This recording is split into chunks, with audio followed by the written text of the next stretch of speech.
Good evening, everyone. This is Stephen Akela, Chairman of the Libertarian National Committee. I am your host, and tonight we are playing the LNC special meeting on July 13th, 2025.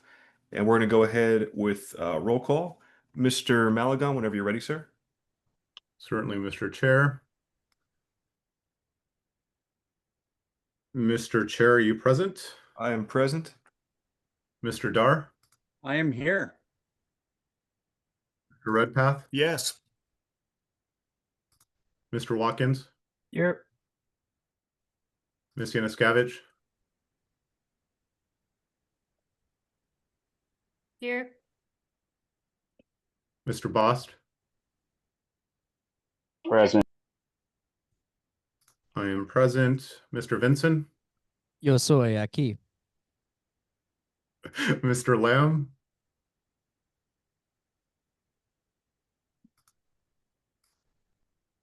Mr. Chatterton? Present. Mr. McGee?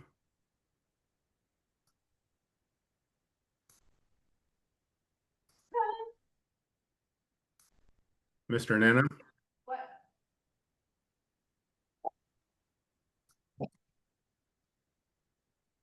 Mr. Thompson? I am here. Ms. Hayes? Here. Mr. Dassing?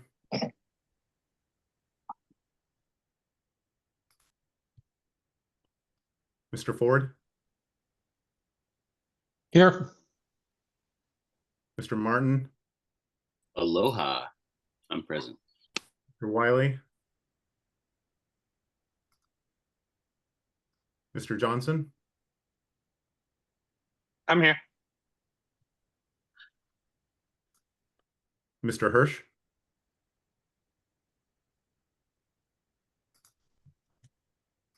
Ms. Cowart? Ms. Halsey?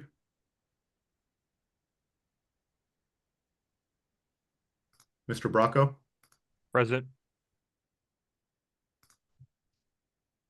Mr. Weir? Yep. Okay, Mr. Chair, it appears I will just do a quick run through since some people came into the room. Mr. Lamb?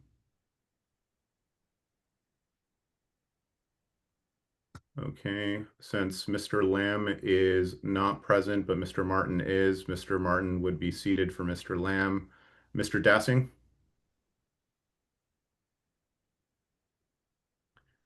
Since Mr. Dassing is not here, it looks like Mr. Bracco would be seated, so I'll just make a note of that. And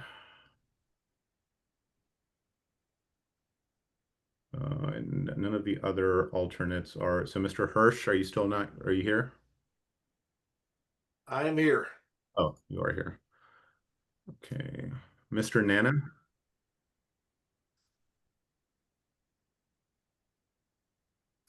So it looks like Mr. Hirsch would be seated for Mr. Nana. And no Miss Halsey or Miss Cowart?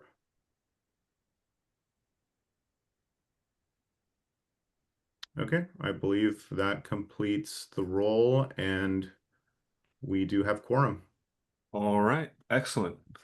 So next up on the agenda is item C, which is opportunity for public comment. We've got 10 minutes. So we'll go to 7:17 tops. Please raise your hand if you'd like to be recognized for public comment at this time. Mr. JJ, Jonathan Jacobs, and then Mr. Ballard. May I yield to Mr. Buller? Mr. Buller, take the floor, sir. Yes, I just had a quick question of the agenda item in regards to appointing the Historical Preservation Committee chair, if it was still on the agenda. I'm sorry, repeat that again.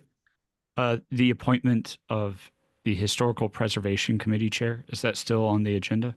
It is currently, yes, sir. Okay. Just briefly, I believe that when the committee made the recommendation. It was under the understanding of the motion that was passed by the LNC of accepting Mrs. Harlos's resignation from the LNC and all subcommittees.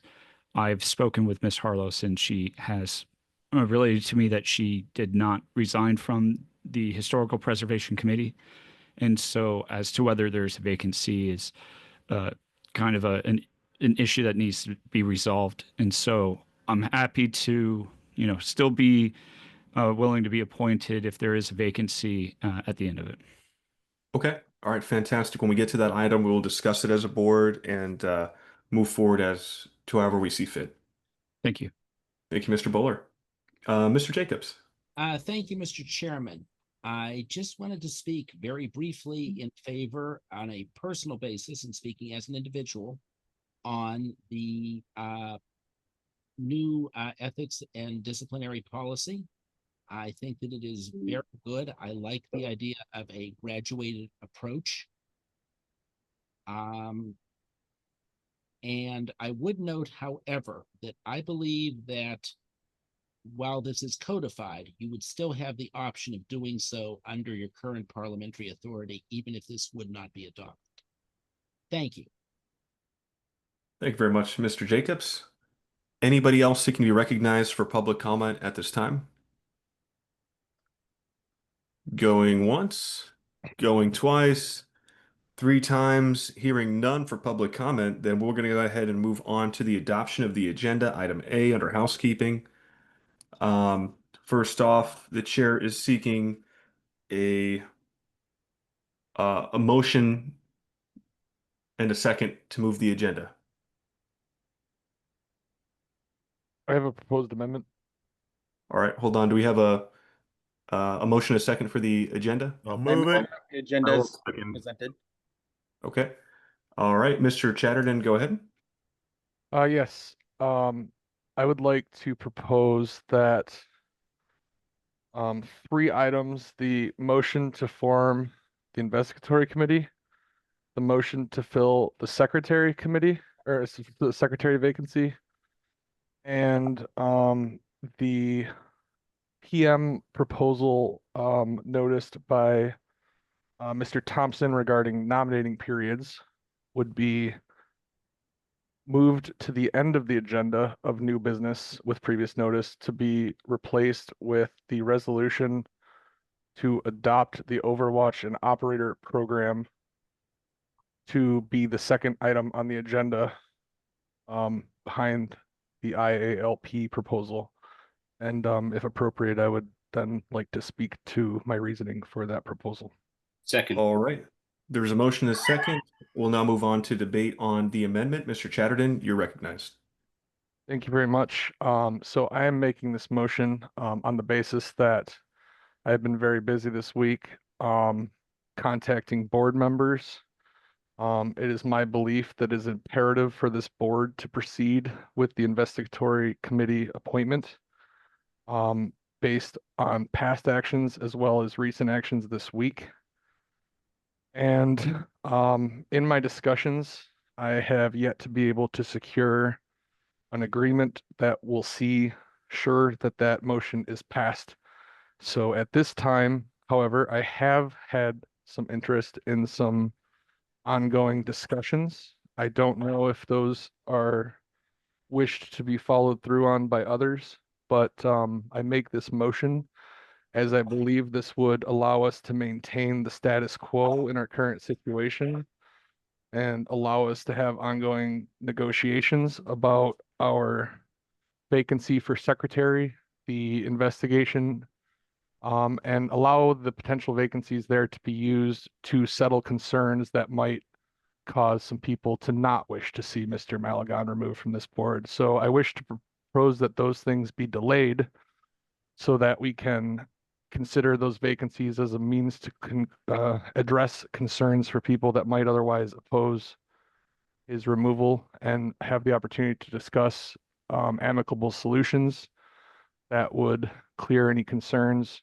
for a removal and prevent any worries of factional power grabs in the process of trying to deal with a disruptive and, in my opinion, unfit member on this board, and we can hopefully move forward with all of those matters. And in case any deals cannot be reached, this proposal will allow us to maintain the status quo. The reason for the inclusion of Mr. Thompson's policy manual amendment would be that if such a deal is reached, we could have a proposal that would fill all vacancies in agreed upon terms, but also allow us to seek input from the party member in these times of negotiations and allow potentially a trustless solution to that problem. So I hope that we could maintain our status quo if people are not prepared to vote for the IC, and that we would delay those items to the end of our agenda, which is very long. So I think that will effectively not have them heard tonight, and we can continue to find a agreeable solution to resolve what I think is a major liability for this party. And I think that we need to slow down our filling of the vacancy of secretary and allow that to be considered by our board members as well as our party members before we proceed so promptly with this. Ms. Hayes, then Mr. Ford. Ms. Hayes? I call the question. There's a motion to call the question. Is there a second? I don't believe that would be necessary. I think we're just about at time anyway. We have about 20 seconds left on this agenda item. All right. Yeah, let's see. Yeah, Mr. Ford has his hand. Do we not want to hear from him? Yeah, I have an objection. I'd like to be heard from. Well, there is technically a motion if there is a second. Going once. Also, I mean, I'll second to call the question, but I do believe we're at time at this point. I do believe, Mr. Chair, that someone would have to move to extend time. Otherwise, we would just go to a vote on the amendment. Well, I'll move to extend time for 5 minutes. Second. Motion to extend time. There's a second. All in favor of extending time, please say aye. Aye. Aye. All opposed, say nay. Nay. All right, time's extended by 5 till 7:19. Mr. Chair, sorry, as a point of order, who made the motion to extend time? That I was did. Mr. Ford. I believe it was Mr. Redpath that seconded it. I believe the Hayes motion to call the question died for a lack of second. So Mr. Ford and then Mr. Redpath and then Mr. Chatterton, if your hand is still up. That was Great. from- So briefly, I'd like to speak to the extension of the secretary vote.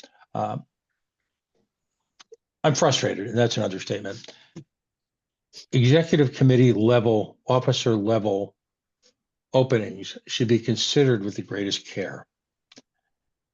My frustration the night of the election of the new chair was not with the new chair, but the fact that an election that typically takes a year under normal circumstances was conducted in less than an hour. For something as important as an executive committee session, there should be nominations. The individuals accepting nominations should give speeches, brief ones. And then there should be a period of time, I think ideally a week, before it's submitted to an electronic or an in-person vote, depending on the circumstances. That gives people in the party an opportunity to recognize their pleasure, displeasure, support, non-support, NOTA, whatever, of these critical openings. This rush to judgment where everything is constantly a nomination, motion to call the vote, does not allow for any due process, does not allow for any careful consideration. And I think, quite frankly, the membership deserves better. So I'll be actually motioning, regardless of the outcome of this, that we move the secretary vote to a 1 week consideration, which I don't think will be detriment to the party. And let's conduct officer level elections with thought. Thank you. Mr. Redpath and then Mr. Martin and then Ms. Hayes. Mr. Redpath. All I can say is I will need. I'm not clear on what the exact motion is, so I just want that reviewed before we vote. Thank you. Sure, I'll be sure to review it before we head to the vote on the amendment. Mr. Martin. Hi there, guys. Thank you so much. Aloha. I appreciate giving me the time. I think this is a really good idea to take the most difficult and dramatic and contentious items that are arguably the least urgent, especially with divided opinions, and that we deprioritize those and instead bring the business that's arguably more important to the front.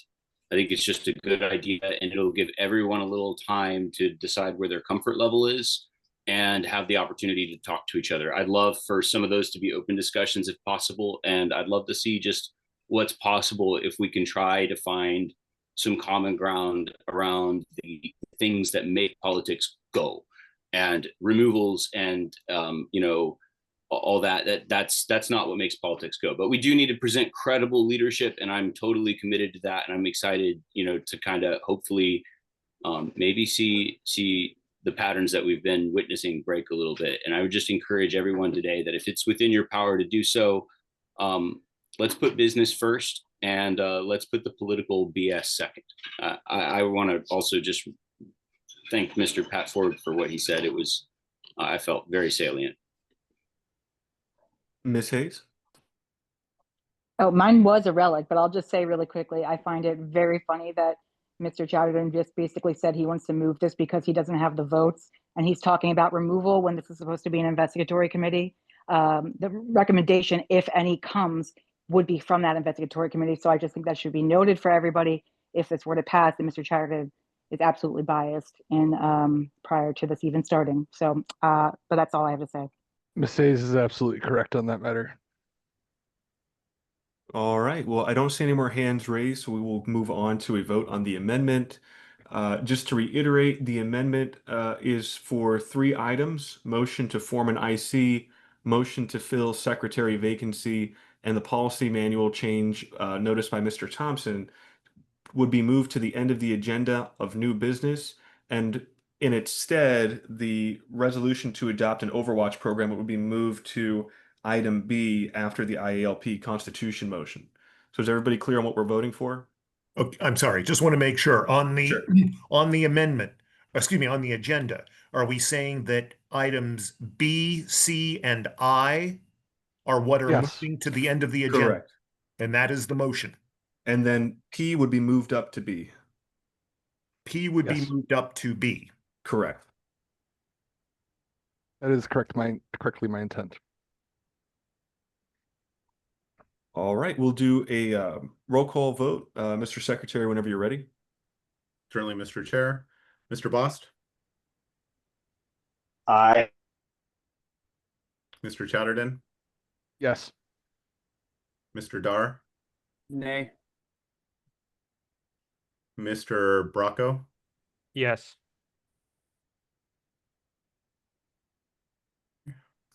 Oh, actually, I'll put that in at the end.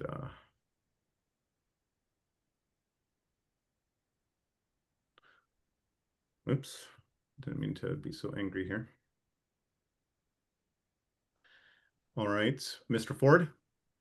Aye. Ms. Hayes? No. Mr. Lamb? I'll be sitting. I'm sorry, so it's actually Mr. Martin. I apologize. No worries.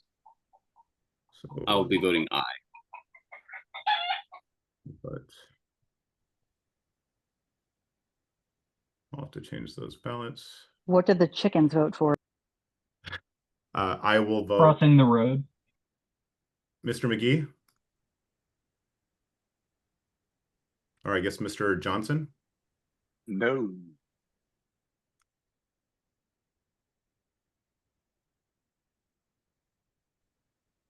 Mr. Nana? No. For the record, I voted nay. Oh, okay, so you are here. I will amend that. Oops, that's not what I wanted to do. Sorry, apologies. What is going on here? There we go. Okay, Mr. Nana? No. Mr. Redpath? I'll vote no. Mr. Thompson? I second Mr. Redpath's long sigh and then a no. Mr. Vinson? I'll vote yes. Mr. Watkins? Yes. Ms. Yanuskevich, No. Mr. Chair, the vote is 8-7. Do you wish to vote? I will abstain. The motion fails. All right, so we're back on the adoption of the agenda. I've got a Is- motion. Who was that? Pat Ford. Mr. Ford? Mr. Ford, you recognized. Thank you. I motion that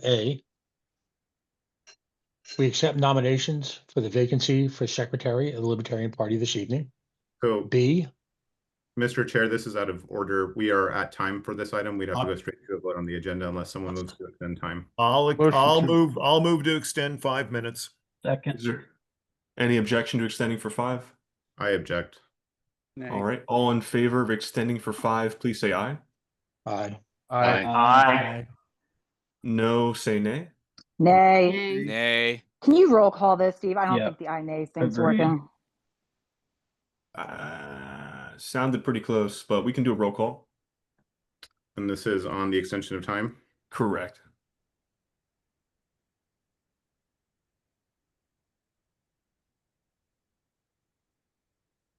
That was Mr. Redpath Yes.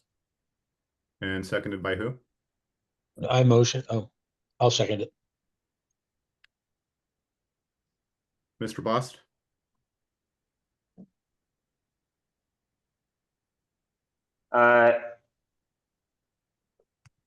Aye to the motion to extend. Correct. Yeah. Mr. Chatterton? Yes, to extend. Mr. Carr? No. Mr. Dassing? Or Mr. Bracco, sorry. Yes.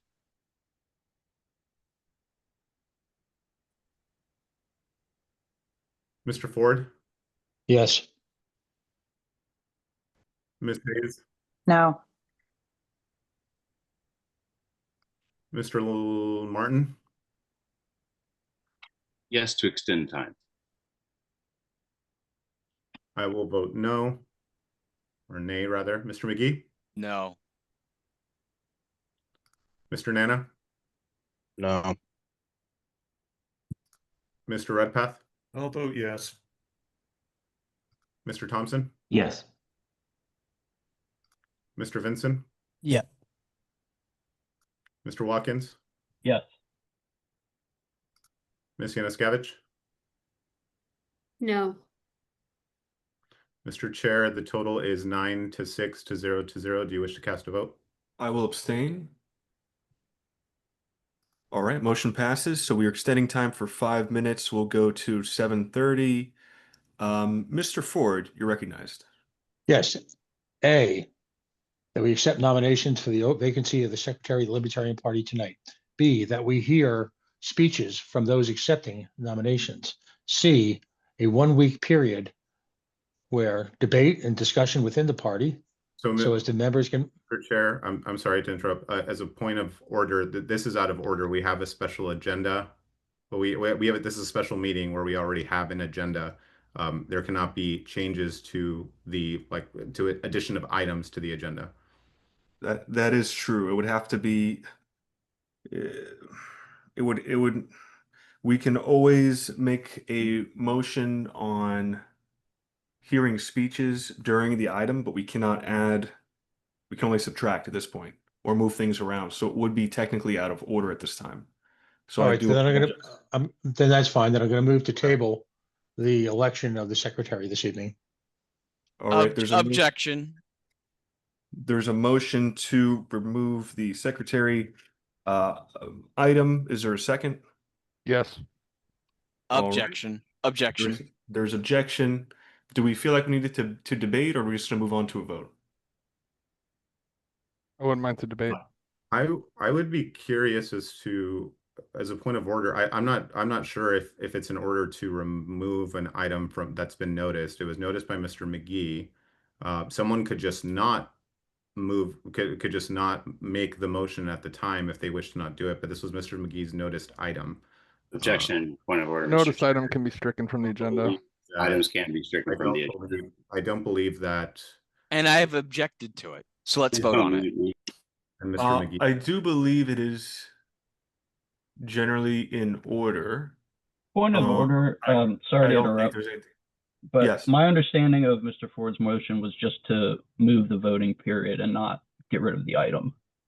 But that was my understanding of what he was intending to do. That's not what he stated. Oh, it's not, okay, then maybe I misunderstood then. It would have been to I'm add o- I'm- nominations. I'm open to Nominations friendly- and- oh, go ahead. I'm open to friendly amendments. Mr. Watkins' point is correct. I simply don't want to make another rush to push through an officer's election in under 1 hour All right, when the well, we voters and the have- people don't even know who's nominated yet. We have a motion to strike, so we're going to go ahead, go into debate, and then move on to a vote. So who would like to be recognized for debate? I would like to be recognized for debate. All right, Mr. Chatterton, then Mr. McGee. Mr. Chatterton. Yes, so I would have said it would have been in order. I think that we could have just taken the nominations and moved on because that part I believe was absolutely part of our agenda tonight, and I think that was really the implicit part of Mr. Ford's amendment. However, I believe we are considering to table. As I had said in my first motion, I wish to delay this decision because I wish to make sure that we could consider a investigation that I believe would likely go to a removal. However, the consideration around that was to try to preserve status quo, that this position could be taken in consideration to alleviate concerns from people who may be concerned to take that action up, and that this position may be able to be used to allow an agreement to be reached that something could be done in that manner. I agree as well wholeheartedly with all of the points that have been raised by several members of this board that this should not be a rush decision. So my previous logic is based on consideration of that as well, but also focused on concerns for liability for the party and the practical realities that I believe a group here tonight wishes to force a decision through on this secretary race that I don't think is in the interest of the party, and I hope to see that stopped. So if people did not want to take my motion to maintain the status quo completely, I would absolutely be happy to still delay this decision so we can absolutely go through it and have a thorough consideration. Thank you. Mr. McGee. Sorry, yeah, could I respond to that? I would like to say that well, I do respect the intent by the gentleman from Region 1. What I will say is the idea that it would necessarily lead to a removal in any sense is completely out of order. And the fact of the matter is the gentleman has no experience with a runner 63 procedure, which honestly, I'm the only one on this committee who has experience with a post-to-post runner 63 procedure on this matter whatsoever. And so I completely disagree with the assertion by the gentleman from Region 1. However, I do respect his intent to try and maintain order. However, I think it is woefully misplaced. That's what I will say. Well, we are out of time. Our 5 minutes are up, which means discussion has ended, and we will move I'll on motion to extend 5 minutes. Objection. Is there a second? Objection. Objection. Is there a second? Second. All right. I'm going to do this a little bit differently. All in favor of extending, raise your hand if you know how to do so in Zoom. Might make life easier under reactions, potentially. All right. We have 1, 2, 3, 4, 5, 6, 7. All right. 7 ayes. All opposed, raise your hand.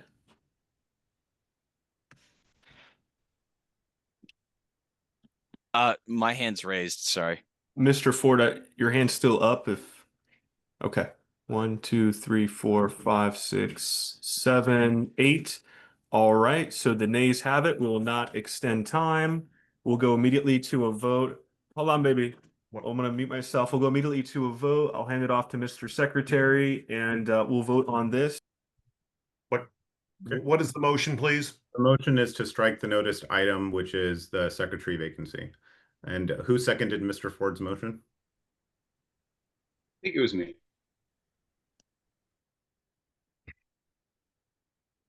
Oops.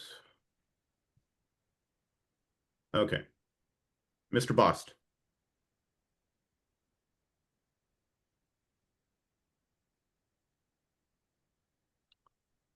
Mr. Yes. Mr. Chatterton. Yes. Mr. Dar. No. Mr. Bracco. Yes. Mr. Ford. Yes. Ms. Hayes. No en français. Mr. Martin. Yes. I will vote nay. Mr. McGee. No. Mr. Nana. No. Mr. Redpath. Pass. Mr. Thompson. No. Mr. Vinson. Yes. Mr. Watkins. Yes. Ms. Yanuskevich. No. Back to Mr. Redpath.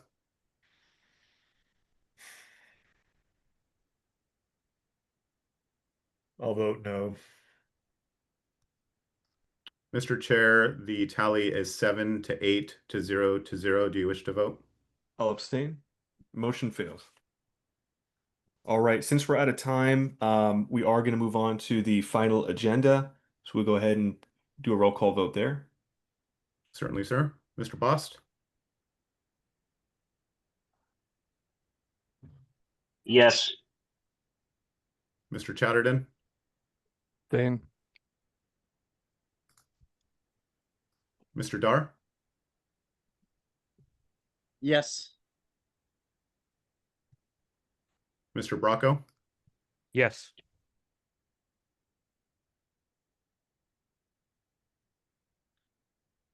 Mr. Ford. No. Ms. Hayes. Oui. Mr. Martin.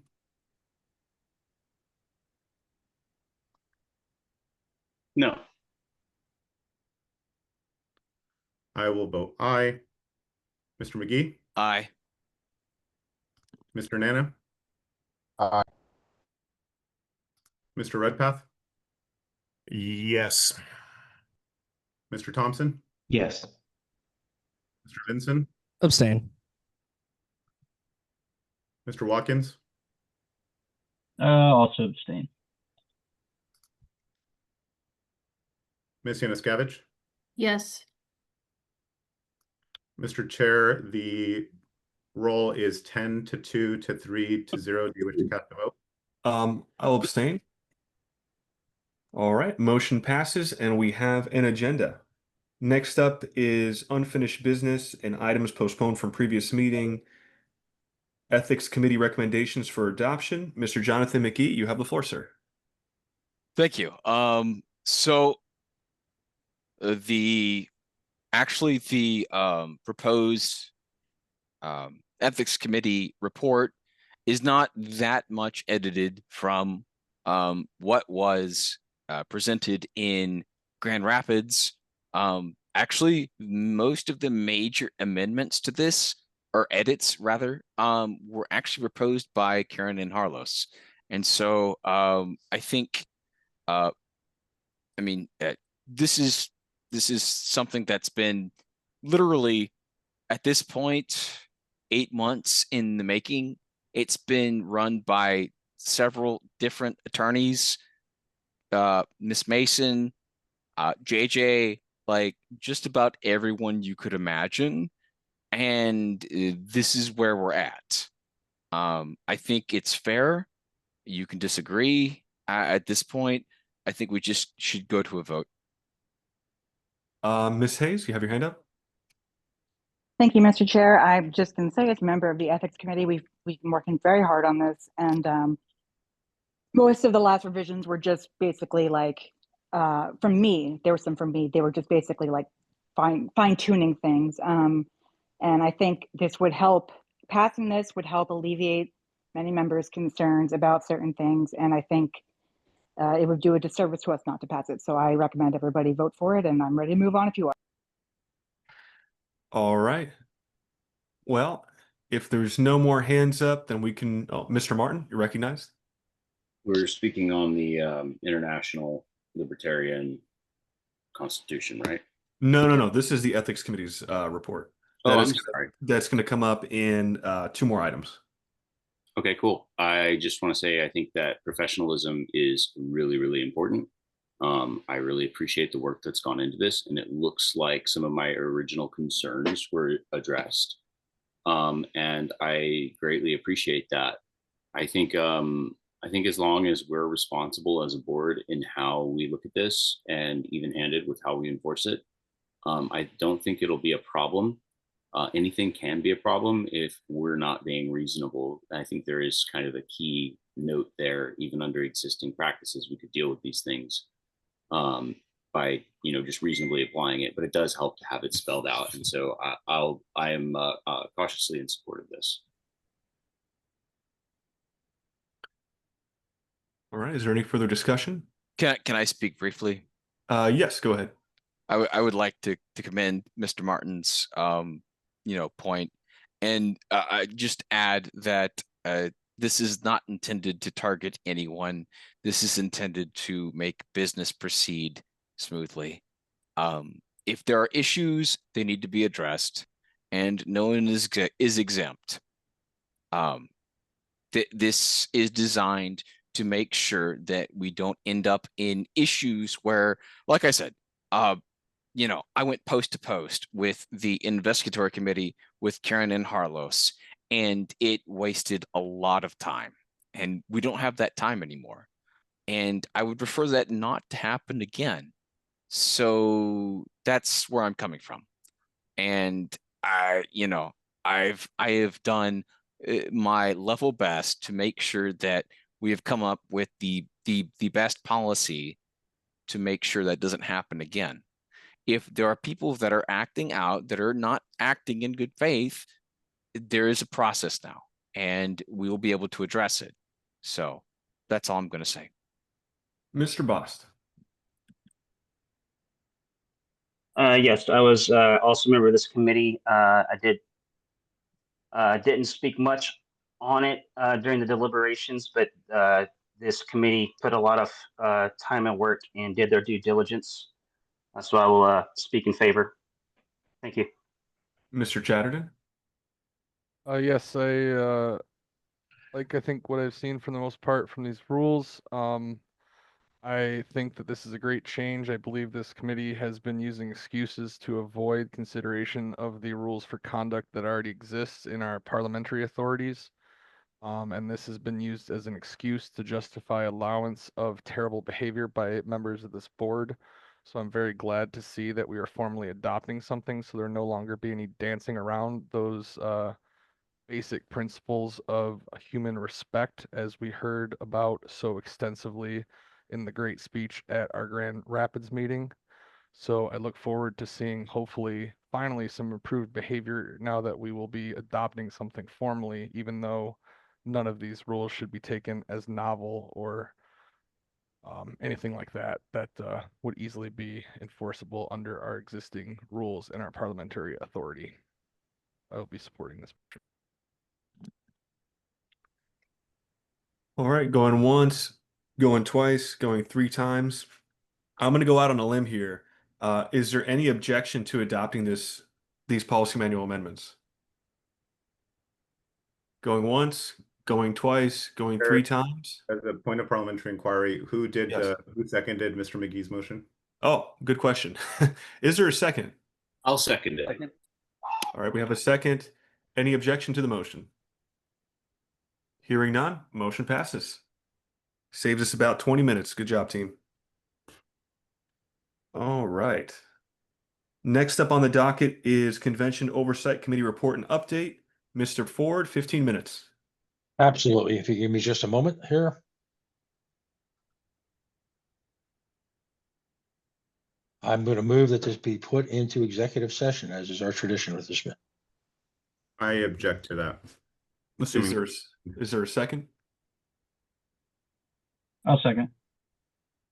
All right, we've got a motion and a second. There is objection. Would you like to debate on whether or not to enter into executive session? Sorry, point of personal, or sorry, point of excuse me, point of parliamentary inquiry. What's the reason for executive session? Oh yeah, we do need a reason to enter executive session, Mr. Ford. If you could Sure. take away. We're going to discuss a number of things, including internal pricing. We're going to be talking about potential speakers. We're going to talk about political strategy. So those typically over the years have been held in executive session.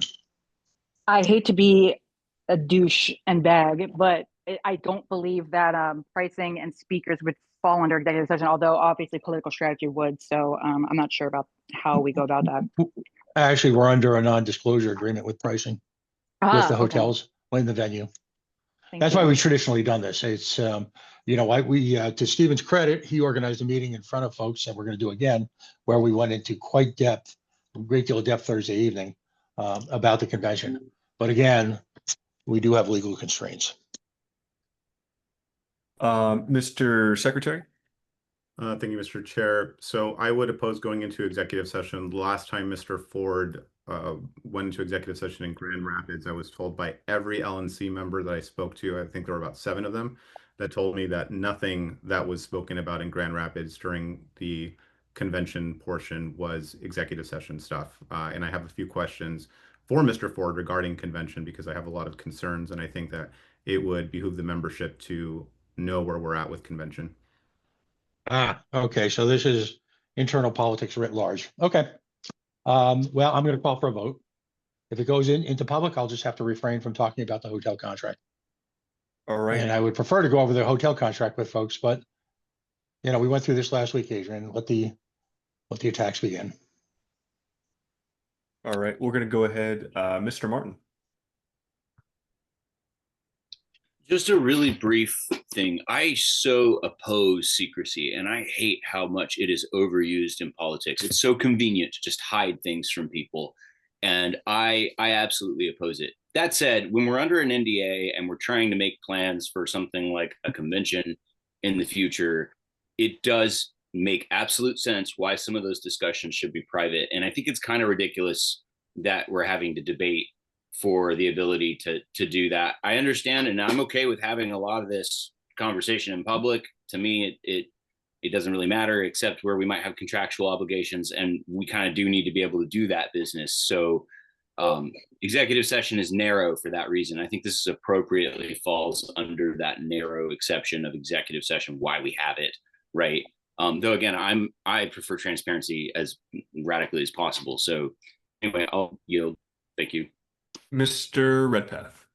I think Mr. Ford's request is reasonable. My question is, we already are down to 11:38 to go on this item. Is this executive session going to be untimed? No, I do you want me to answer that? Sure, go ahead. I'm looking to work this. I'd be already well into my presentation if it wasn't for this question. Reasonable question, so I'm happy to proceed. I will be looking to work through this as quickly as possible because I've spent a lot of time on the phone with answering a lot of questions this week, and I'll be happy to continue to do so. And I'll be happy to answer any question whatsoever in executive session that the board has. Okay, so I take this to be, and that's okay. I just wanted to know. So this would be an untimed executive session, and thank you. All right. I'll accept a friendly amendment to keep it to 15 minutes. I think that was the original. We can always extend time in executive session if we need to. Right. So we'll if we have to, we'll try to get to 15 minutes. All in favor of entering executive session to discuss the COC report, please raise your hand. 3, 4. 1, 2, 3, 4, 5, 6, 7, 8. 1, 2, 3, 4, 5, 6. No, 7. All right. All opposed?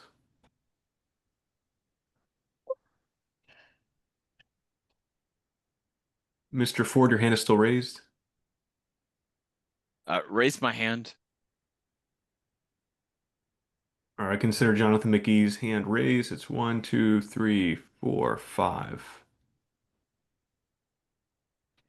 All right, motion, let's double check. 1, 2, 3, 4, 5, 6. All right, we are going into executive session.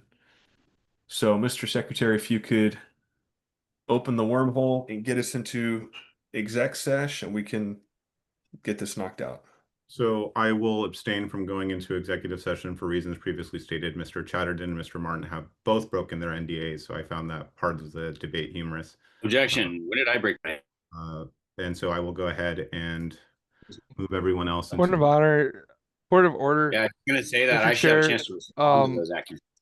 I ask the member to be called of order for making slanderous and unsubstantiated accusations that have not been demonstrated and has been continually brought up. So I would like to see Mr. Malagon specifically called to order for this repeated abusive behavior.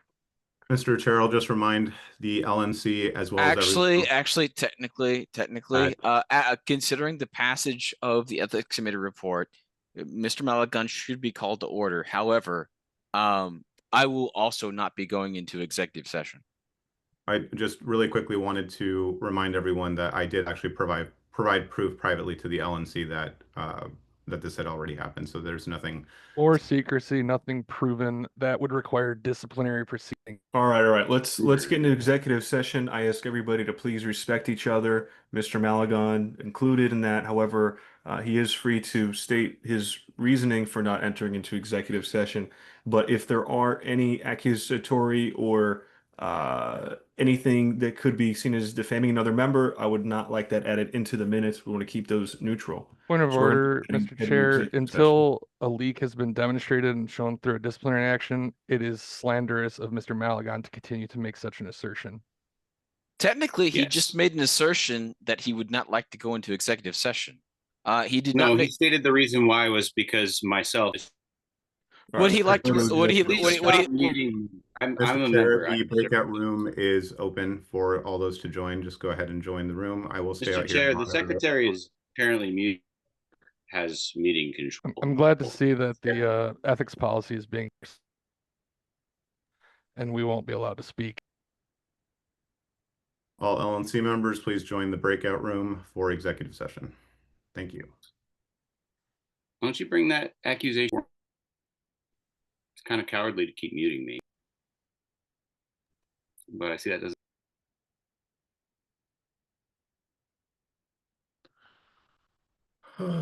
All right. I believe all members are in. Mr. McGee opted out as well. It's like to be fair, you muted me too. It's not like, oh no, it's just Mr. Martin. It's like no, you absolutely muted the shit out of me. I'm just like, what? Fuck you too. Like, no, you muted me too. I'm going to. There's a mute all option. Oh no! Malagon muted the shit out of me. I'm going to stop the recording for right now, or pause it rather. All right, we are back. It is 8:16 p.m. July 13th, 2025, and we are back in regular session. We're going to be moving on to new business with previous notice. Item number 1 is motion to ratify International Alliance of Libertarian Parties Constitution. I am the mover. If Mr. Paul Dar wants to take a mic, and if there's a second, I will Second. my motion. All right, we got a motion and a second. I'm assuming Mr. Dar's in control of the hammer. And what this is the Libertarian Party has been a member of the IALP since 2015. So for 10 years, we've been a part of the IALP. They're the International Alliance of Libertarian Parties. They have members in Russia, Venezuela, of course, Argentina, the United States, UK, Uruguay just opened up a new party, et cetera, et cetera. So through Europe, Asia, and the rest of the world. And what I've been speaking with them about is actually forming a more official IALP. And so what they want to do is move their headquarters to the United States, incorporate in the United States, and create a more formal body that members can vote in. So the USLP would, of course, be a member. This is the draft constitution, so we'd be ratifying this as an LNC. And if and when they have their General Assembly, which may be in Argentina, maybe in Argentina by Zoom and in person, we'll see sometime later this year, we would cast our vote for this version of the Constitution. So that's all this is. And I don't know if anybody here that's been working with me on the team, talking to the IALP as somewhat liaisons and have helped work on this document, if they want to speak, Kyle or Pierre or Amanda. Um, Sure, we're around. okay. Amanda should be in the waiting room, I think. I do not see anyone in the waiting room at this time. She's hopping back in. Well, Kyle, if you want to say something, you're here. So. Sure. Go ahead. So Pierre can't be here tonight, and is relying on us to kind of pitch everything. The IALP was pretty well kicked off with the idea that we being the American Libertarian Party, are the model by which the world libertarian movement should be modeled from. I know that that's a double there, but we are trying to get this back going, and with everything that's going well for the Libertarian Party, which I realize that we're in the rebuilding phase, everything else, the IALP wants to move here and wants us to be able to give guidance to them, and they want to be able to help us in any way they can. And so this is effectively what we are going for here. This is, the portion obviously for the LNC to go over. We worked with Pierre and the ILP to make a new everything, the Declaration of Principles, the new. Sorry, I was thinking this was going to be a little bit later, so I got a new constitution and everything. It's kind of a complete overhaul. The idea is, that we'd be able to get advice and work directly with some of the Argentinian libertarians. We can help give advice to, some of the ones in the UK who are struggling even worse than we are. Argentine. Sorry, that bugged me. Apologies, but Argentine. Sorry? It's Argentine. Okay. Argentine. My mistake. Point of information, Kyle. Yeah. Will the French libertarians be a part of this? I mean, you can argue that Pierre is a French libertarian, but he has at this point moved his way over to the GMF Gershi group with Georgia. And so, I don't know, man. I mean, the French libertarians at this point are fighting with Macron and everybody else. So it's kind of a whole world thing. And we have the ability to get some global press on us, which can be really good for us. And there's very little that we have to go out of our way to do or spend on this. If Pat's got a question, I'll gladly answer it. The serious question, and particularly given the presence of the Irish Libertarian Party, can they actually give us advice, please? Yes, particularly absolutely. The Argentines' level of national electoral success is quite significant. So I would love to hear more from them. Yeah, that's exactly the idea. That we'd be able to send representatives to meetings. They'd be able to send representatives to us. We could share information and what strategies have worked. Where this is just another way for us to get some great data. This is another way for us to be able to further the movement and get more members in without us having to really spend anything. From my perspective, there's pretty much only positives. Mr. Bost.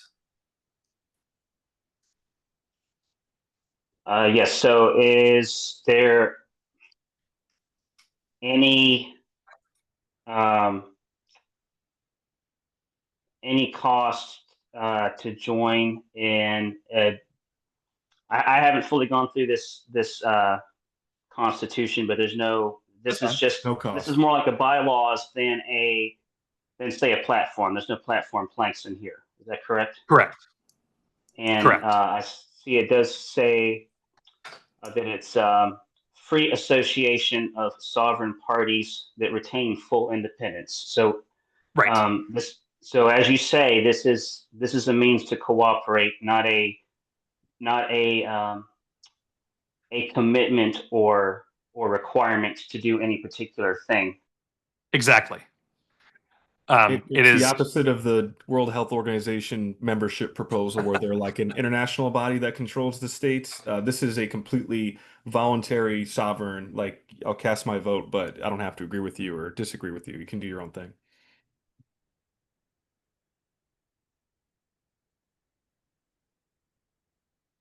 Mr. Martin? Martin has his hand up. I really love this idea, and I like where this can go. So I'm not trying to oppose it, but I do have a couple of questions. One would be if there's a huge amount of the purpose is to promote the principles expressed in the declaration. And one question would be, how much are those principles, are any of them at variance with other members? And in that case, would this group engage in activism to try to change those principles in its constituent parties? And then another question would be with the mutability of it. It seems like it's got a pretty good mechanism to not be super changeable, but it is changeable. And the question would be, if we adopted this, is it possible that some of these provisions could change in a way that could become a problem? And otherwise, I really love this, and I'd love to see us do something like this. Finally, I guess, is another question is about legwork, right? Like the manpower to bring on a whole nother large scale libertarian organization. This could be great. Don't get me wrong. There's a lot of people in the international libertarian movement who really could reinforce what we're doing. And I know I've got some of them out here in Hawaii, and they're great. So I'd love to see how this could work. And I guess that kind of concludes my list of thoughts on it. I don't know if Kyle knows whether he's not muted on Zoom, but anyway. Yes, so I didn't hear the first question that I had trouble hearing the first question you asked because we had a little bit of feedback. But as to the the mutability, it is of course always possible that something could be changed that we would object to, but there's always the ability to withdraw. If we don't agree with any principles, there is a statement of principles. I think hopefully you've been able to look that over. I don't find anything in there objectionable in the least. If that were to change in some way that we didn't agree with, we would always retain the capacity to step back. Thank you for clarifying. My first question was kind of about whether or not if there's a variance between member states and the organization, since one of its purposes is to promote its views, basically. If they're at variance with a member state, would that require the organization to try to lobby to change the member state to be in line with the ILP, or is it talking mainly about that's kind of my question. Yeah, it might answer itself. I'm not sure, but that would be one thing that I would just be a little curious about.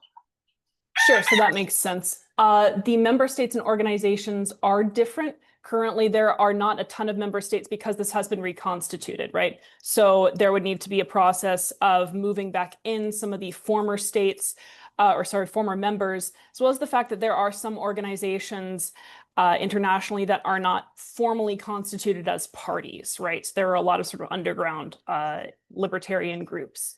That's what that's in reference to. There would always be a desire to make sure that these organizations are as aligned with our principles as possible, and to take the utmost care in that respect. So to answer your question, there is a difference, although currently we plan to add more member states since this has been reconstituted, and that's going to be a fairly straightforward process. May I ask one more thing? Is this different than the other international libertarian organization? Are we talking about a rebranding, or are we talking about a distinct entity? A reconstitution. Yes. So there is and International Alliance of Libertarian Parties, that is a reconstitution of the one that was formed in 2015. There are other international libertarian organizations, but those are separate. Thank you. I believe Mr. McGee has his hand up for you. Thank you. What I would like to say is I think this is a good framework, and at this point, I would like to call the question. All right. If we are all good to go then, and there's no more questions, I just want to say that it's a really cool effort. It's really interesting to see what's going on in the international community, and I'm very pleased we can move forward on this. So if there's no more hands up, we can move on to a vote. Mr. Secretary, whenever you're ready. Certainly, Mr. Chair. Let me switch screens.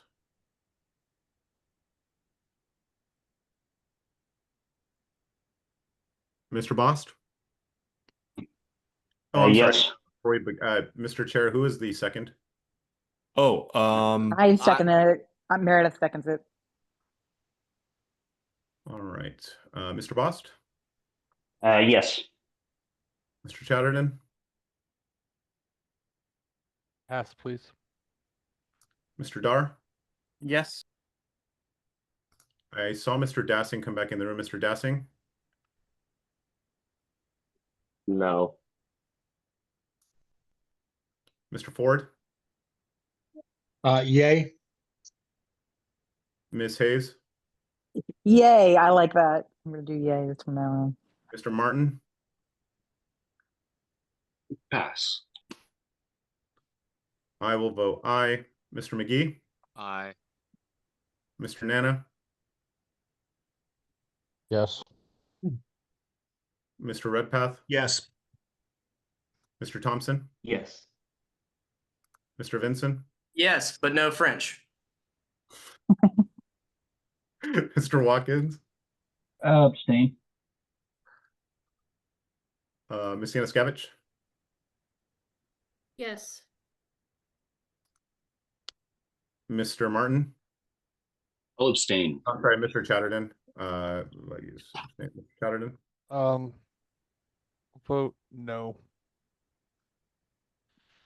Mr. Chair, the vote is 11 to 2 to 2 to 0. Do you wish to cast a vote? yeah, I'll vote yes on this one.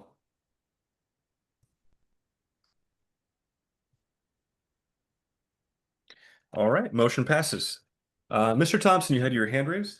Hey, I had a point of information passed along to me. Could we get a could we look at the vote total for Mr. Martin's motion to reorder the agenda, please? Since there was confusion on that. Certainly, just one moment.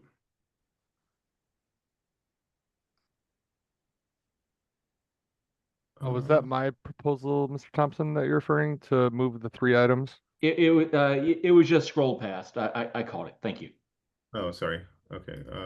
Oh, this one. Yeah.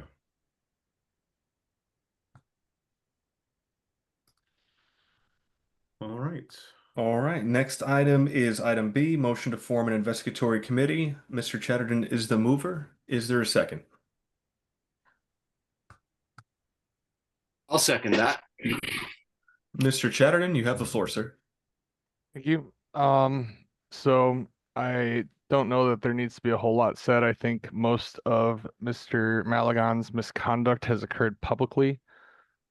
This has also capped off, I think, with a recent exchange with public emails that have been reported on about poor handling of complaints of sexual harassment without proper investigation.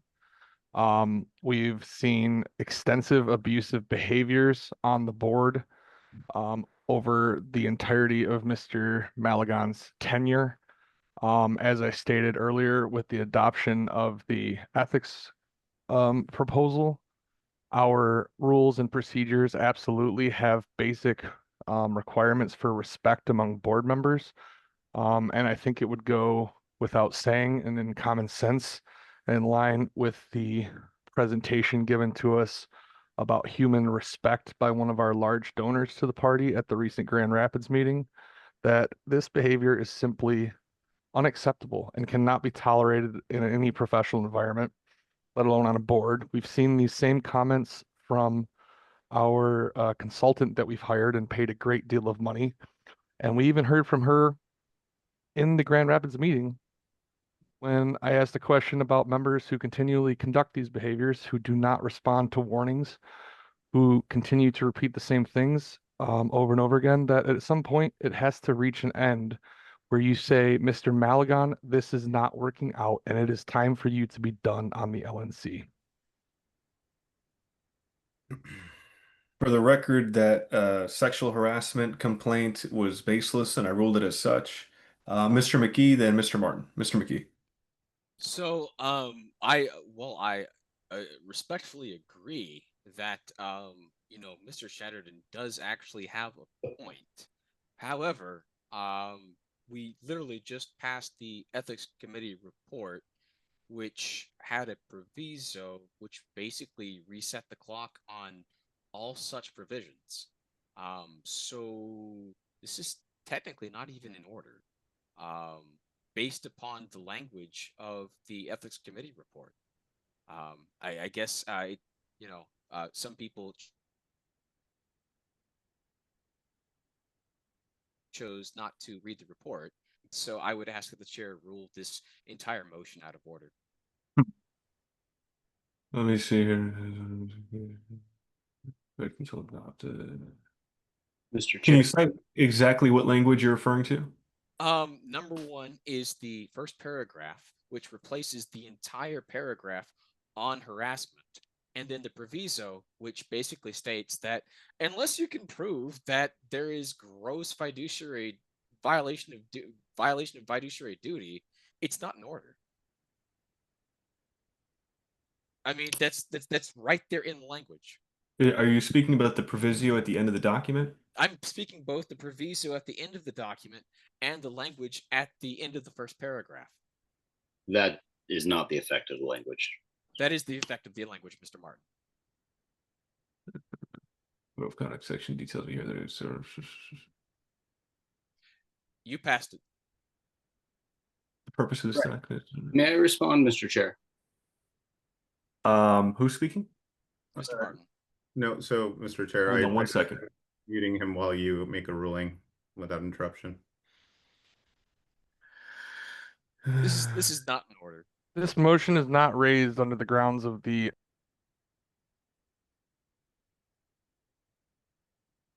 Mr. McGee, can you cite exactly which clause? I'm just combing through it. I'm trying to figure out. There's two different clauses. Technically, there's the one at the very end of the first paragraph, and then there's the one in the actual proviso in the very last one, and they both say the same thing. Basically, this is out of order. So, this has been adopted. This has been adopted. It's out of order. I filed the ethics complaint against. I believe Mr. McGee is referring to this section right here. I have a right to speak up. Stop violating. Please raise your hand and wait to be recognized for your turn to speak. So I believe he's referring to the last sentence there. The current section 1.07.4 should be stricken from the LNC policy manual and revised to be put into the employee manual, keeping the substance but making it applicable to staff, and that instruction is part of this proposal if passed. By the way, that was added by Karen Ann Harlows, not me. And the proviso at the end that Mr. McGee is referring to is, with the exception of gross violations of fiduciary duty, criminal acts, or cases where an investigatory committee has not returned a final report, the section does not go into effect until adopted. Which it has been adopted. Which it has been adopted.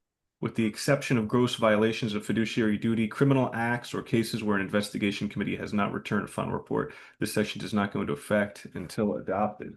Which it has been adopted. Not a pardon. So this is BS. So explain to me the rationale to where it would be only into effect. The rationale explained by Mr. Chatterton was on the basis of violations of a policy that is no longer a policy.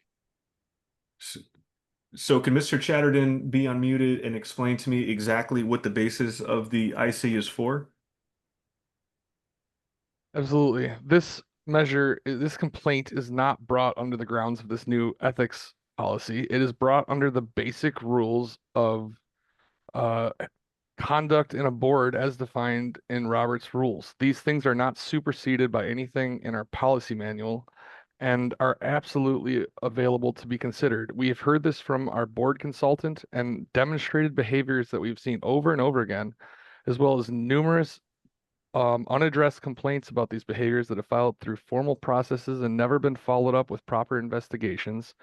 And it has been tolerated to see his conduct on public and abusive behavior towards members on and off official forums of the LNC.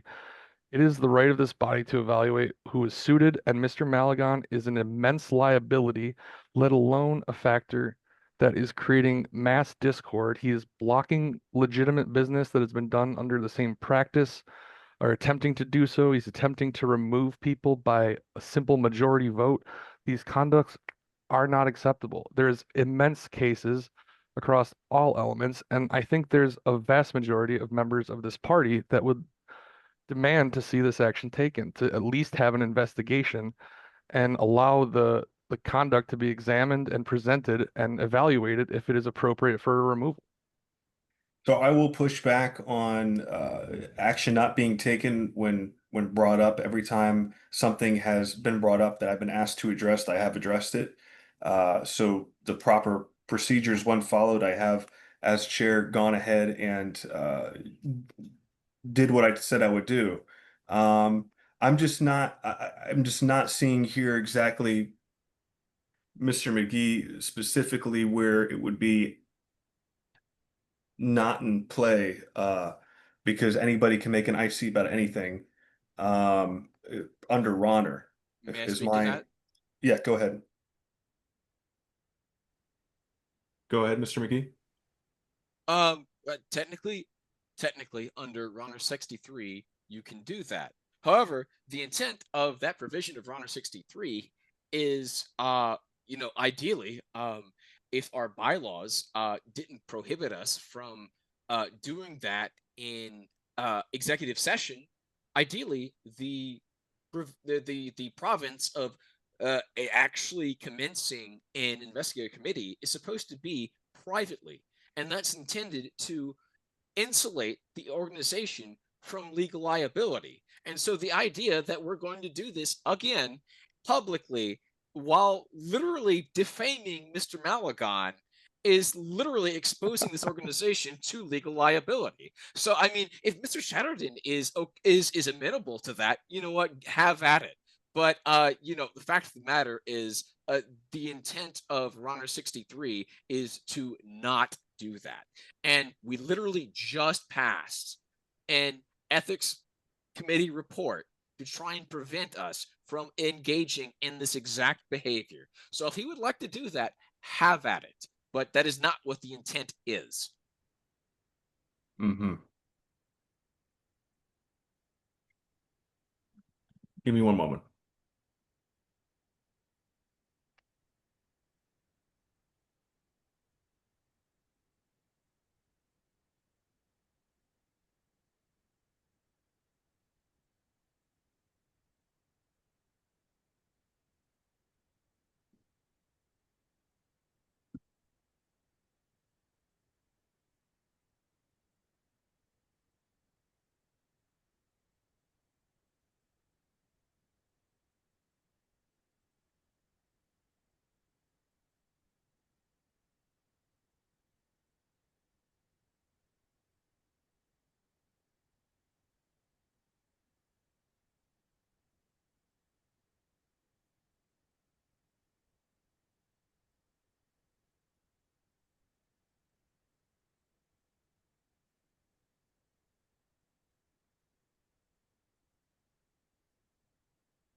And actually, Mr. Doing Chair, some reading. Go ahead. I believe we're at time, so once you make a decision, we would just go into votes for everything at that point, whether, whatever decision you make, but we are at time. Okay.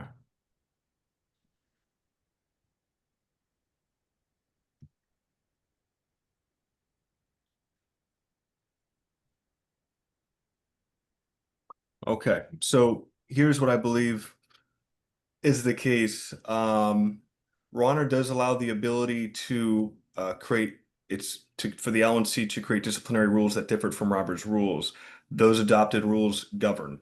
Ronner is the only fallback when no rules are in place. So given that these are now the new set of rules, I do believe they take precedent. The question now is whether or not the current IC motion is following these rules. And Mr. McGee, you say they aren't. Can you explain exactly one more time? I know you explained it 6 times. Explain to me why the current motion is not in accordance with the Ethics Committee policy manual amendments. Well, first of all, now that the Ethics Committee report has been adopted, there is a process for reporting these requirements, not just going directly to an investigatory committee. There's still a proviso for doing so, but only when there is a gross violation of fiduciary duty. And based on everything I've heard and everything I've seen in the past week, I don't think any of this actually rises to the level of gross violation of fiduciary duty, criminal acts, and certainly IC has been formed. The Ethics Committee report has been adopted. Well, okay. First of all, Mr. Martin, you're not recognized. First of all, this is what's been adopted. If you didn't read it, that's on you. Okay. Well, I think in the spirit of the Ethics Committee report, I don't believe that the grounds that Mr. Chatterton is speaking on are of the nature of the gross violations of fiduciary duty, criminal acts, or cases where an investigatory committee has not returned a final report. So I will rule this out of order. I will await a motion. The ruling of the chair. All right. Is there a second? All right. So this is how we'll decide what the board would like to do. And so would we like to go directly into a vote or would like to discuss? I call the question. I would like to have an opportunity to discuss. Hold on a second. There's a motion to call the question. Is there a second? Well, Mr. we're actually at time, so that's irrelevant. Someone would have to move. Motion to extend time for 15 minutes. There's a motion to extend. Second. Objection. Objection. All right. So raise your hands if you'd like to extend time by 15 minutes.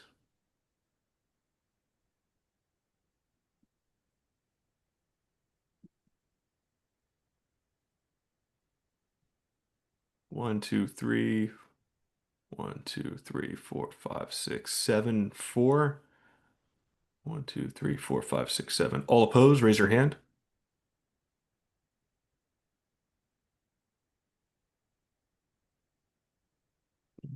One, 2, 3, 4, 5, 6, 7.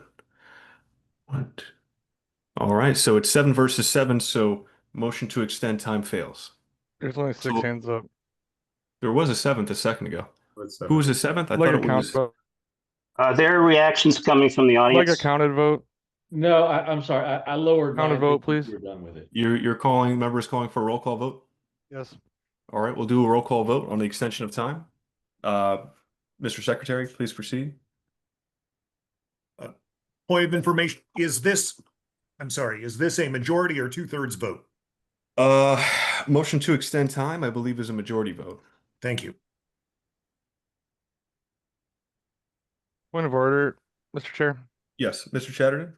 I believe the secretary is continually muting individuals when they unmute without even saying words, which is impairing anyone's ability to make potentially privileged motions that do not need to wait in line. And I would like the secretary to be called again to order for allowing people to participate appropriately in the meeting. Mr. Well, Chair, I will ask Mr. Malagon just to be mindful of making sure that if it is a privileged motion, that the members unmuting give a moment to speak. However, I will remind the board that I would like to keep things orderly. So if somebody is not called and like to be called, please raise your hand. If you do have a point of information or point of order or something like that, you can speak out of turn. But I do not want to allow debate when there should be no debate. Point of personal privilege, doesn't that create a situation, Mr. Chair, where some members of the committee may have a right if they're allowed to finish while others have an unfettered right? This totally segregates the committee into your side, which gets to speak, and then the other side, or whoever Mr. Malagon doesn't want to speak, getting muted and without having really, I mean, I've gotten muted many times in this meeting where I did not have the opportunity to say 2 words. So calling people to order is the already established way of dealing with that rather than just muting them. And usually you would mute someone after they're called to order. And Adrian would do that at your behest, Mr. Chair, not unilaterally on his own, using the party resources irresponsibly for his personal agenda. That would be a point of parliamentary inquiry, not personal privilege there. But to your point, I will make sure that people are being allowed the ability to speak up. But I understand that things get heated, people speak over each other. At that point, they will be directed to be muted. Okay, let's go ahead. Mr. Chair. Mr. Bost? Yes to extend time. Chatterton? Yes. Mr. Dar? No.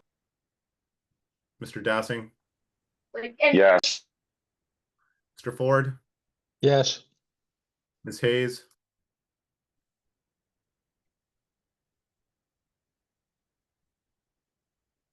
I will pass on Oh, Ms. Hayes. no, sorry. I thought I was muted. Mr. Martin? Yes.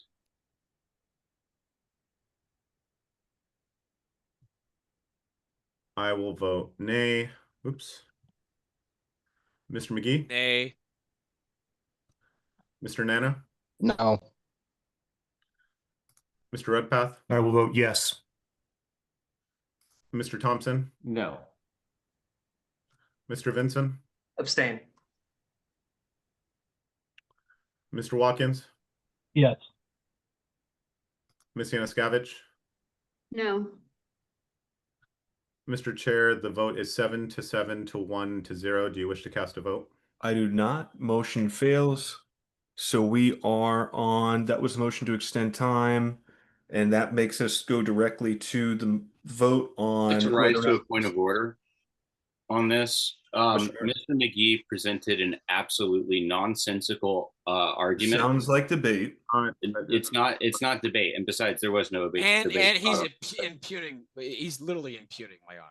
Like if I may, wait, hold on. Before the language in point of- question does not is this a- invalidate sexual harassment allegations. Okay, which this you is are debate. not Mr. allowed Martin, to just rule please on. come to order, Mr. Martin. Just as we just Thank you, Mr. discussed, we can't debate. It was a point of order, Mr. Chair. What was your point of order? I don't understand. It's not recognized. I mean, if you have a point of order, you have to make your point of order. We can't debate. You didn't say it Can we cut it with the meeting, please? I understand, but if you have a point of order, it's not the same thing as debate. All Yes, right, I so we're would going to say go ahead. you're out of order in trying to do that, out of compliance with our policy manual and with our core principles. And it's okay if you don't want to take that. It's not. I don't understand. Mr. I Chair, don't point understand. of order. I ask you to call the gentleman from Region 1 to order. All right, we're going to continue on with the vote. Nobody's going to speak unless recognized. Appeal the ruling of the chair. So, if I'm not mistaken, upholding the ruling of the chair is an aye vote. Voting nay appeals the ruling of the chair. I believe that's correct? That's correct. It always gets confusing.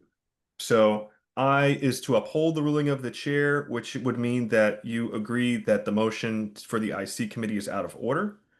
Voting no would mean you appeal the ruling of the chair, which means the IC committee is in order. So we will go ahead with a roll call vote. Mr. Bost?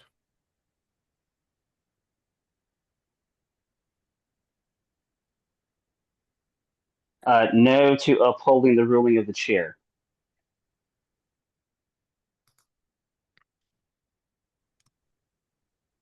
Mr. Chatterton, No.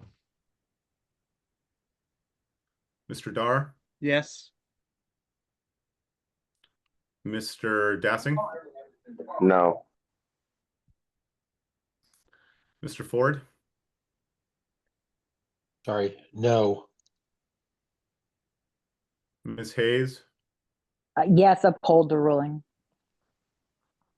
Mr. Martin, No to silencing members and complaints. I think you put it in the wrong. yeah, I did. Point of personal privilege, I need to jump off really quickly. I will be seating Miss Hollisey. Okay. Thank you so much, Ms. Hayes. I will vote yes to uphold the ruling of the chair. Mr. McGee, I will vote yes to uphold the ruling of the chair. Mr. Nana, Yes. Mr. Redpath, I'll vote no. Mr. Thompson, Pass. Mr. Vinson, There was enough notice and we adopted the agenda. I'll be voting nay.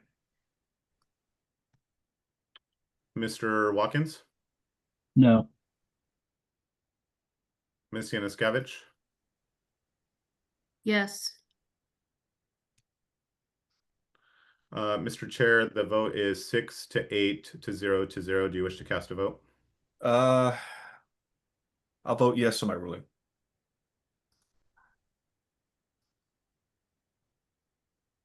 Point of, I well, I believe don't think Mr. Mr. Thompson Thompson. voted, whatever that would be, point of Oh, whatever. I'm sorry. That's right. That would be a point of order. Sorry. Let me go back.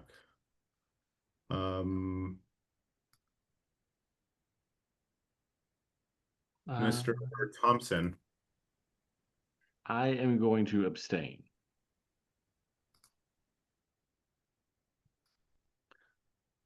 7 to 8 to 1 to 0. So it fails since we've already voted on the extension of time and that did fail. We're going to go ahead and move straight on to the IC committee vote, whether or not it's adopted. So, Mr. Secretary, please prepare that ballot. We are good to go, Mr. Chair. Mr. Bost? On the This is yes. on the IC. This is Yes. to create the IC yes is yes, no is no. Simple. Mr. Chatterton? Yes. Mr. Dar? No. Mr. Dassing? Pass. Mr. Ford? Yes. Ms. Halsey? Pass. Mr. Martin? Yes to taking our members seriously. I will vote no. Mr. McGee? Yay. Mr. Nana? No. Mr. Redpath? I'll pass. Mr. Thompson? Abstain. Mr. Vinson? I'll pass. Mr. Watkins? Yes. Ms. Yanuskevich? No. Mr. Dassing?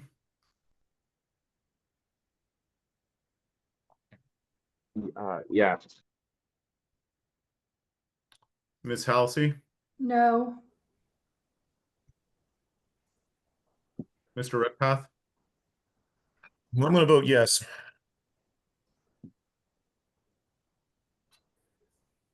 Mr. Vinson?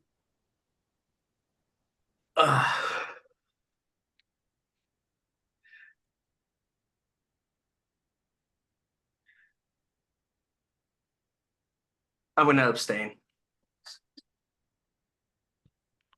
Mr. Chair, the vote is 7 to 6 to 2 to 0. You would be the deciding vote on this. I will vote no. Yep. Yep. Motion fails for lack of majority. All right, we are on to the next item, which is motion to fill secretary vacancy. And let's see. That is moved by Mr. McGee. Would you like to, well, I guess I'm not even sure if we really need to speak on that. Do I really need to? No, I don't think so. Point of Nor do we order, need a Mr. second. Chair. On the previous vote, was it appropriate to allow Mr. Malagon a vote on his own disciplinary measure, whether or not he should be investigated? It is appropriate under Ronner. Yes. Thank you. All I right. apologize. That's all right. So we're going to go ahead and open this up to nominations is what we'll do. And then what I would recommend is if we have multiple candidates, we could do, if we'll allow some time for speeches, maybe 2 or 3 minutes. We'll say, well, make it 5 minutes because it's an officer role. And if you're all amicable, we could do a majority threshold, and the last vote getter, if we have multiples, gets knocked off. So if everybody's cool with that, that's typically how we like to go about it. I'm sorry, I don't understand your proposal. So we're going to open the floor for nominations. Then No, we're the gonna move on voting, to- the voting proposal. The voting proposal would be, what is it, approval? Where the last person gets knocked off till we do enough rounds of balloting to get a majority. That sounds like I was going to move using ranked choice voting. That's what that sounds like to me. It gets a little complicated because with ranked choice, you need to have the spreadsheet for it, and there's a little bit of math involved, which I'm not sure if we have on the fly. So as it stands now, it would just be a majority of those. So what the chair is proposing, if I'm not mistaken, is that should someone not get the majority on the first round of ballots cast, then the person with the least amount of votes would be knocked off that ballot. We would do a new ballot with the people that were still there, and then we would continue to go until there was a majority met. I believe that would be different than ranked choice voting, if I'm not. Correct. Much like convention. Correct. Exactly. Exactly. Mr. Chattern, you had your hand up. Was that? Do you want to go ahead and be recognized? Never mind. Okay. Well, Mr. Chair? Yes, Mr. Redpath? I mean, I will move. I will actually make a formal motion to do this. I don't think the math. Okay. I'll make the motion. I will. Okay. I move to use ranked choice voting to elect the secretary. Choice voting. All right, there's a motion. Is there a second? I'll second it. Okay, because the only thing I'm honestly unsure about is because ranked choice. Maybe everybody here is probably better than me at math. So if somebody knows ranked choice voting, how to do it on the ballot, I know it gets a little complicated. So, Mr. Chair, all it would mean would be people rank their candidates in and order. if that candidate lost, yeah, we move on. And I think, given the small number of voters here, I think it would be reasonably straightforward to determine the winner. Okay. All right. There's a motion and a second. Is there any debate on ranked choice? Yes. Mr. Chattering, go ahead. I think this is a lot of extra time, and I think with this, we should be able to reach an agreement that if we are going to elect a position as serious as the secretary, I think we should absolutely be able to do so in a first past the post voting style. And I would offer an amendment motion to replace that with the first past the post to try to ensure that anyone elected secretary should have a wide support base. And if someone can't get 50% of this board to elect them, I think that a ranked choice voting to fall down to a lower ranked candidate should not be done. That would be an indication we should consider a different method, and we should give time for our members to evaluate this race. If we don't have 50% here that will vote for that, don't you think it's worthwhile that our members should get to hear from candidates in a wider setting and with some time to consider this instead of rushing through on similar grounds as like Mr. Ford has extensively talked about, how we continually just push this through for political benefit? This is absurd. So first past the post voting would mean that even somebody without a majority could be elected. That's right. Yep. I'm sorry, I meant to intend that it requires a majority vote and simple, Okay. straightforward. I would like to see a single candidate get 50% of the vote or not be elected in this election, or greater than 50% of the vote was my intent, and I would ask for a friendly amendment if it has not been seconded. Has not been seconded I'll yet. second. Well, So yes, for a majority, greater than a majority to elected, I don't want to use any kind of ranked choice. Mr. Is Chair, that where we're at right now is we're too deep? Mr. Redpath moved to use RCV for the SEC vote. That was seconded by Mr. Vinson. Mr. Chatterton is proposing an amendment, which I believe would go back to just how we've done it. So I don't understand the point of the amendment because it would just go back to a majority, which is what was going to be done, which is what you were suggesting, and you were just suggesting that. So I don't know what the I'm motioning that we have a majority vote. But we amend the motion to have a majority vote for our secretary if we're going to do it today, and if we're going to force this through without allowing people to consider the options.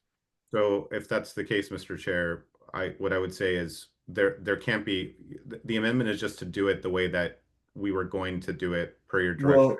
Well, from my understanding, if we codify it, that means we all agree we vote on it as a committee, so I'm okay with it.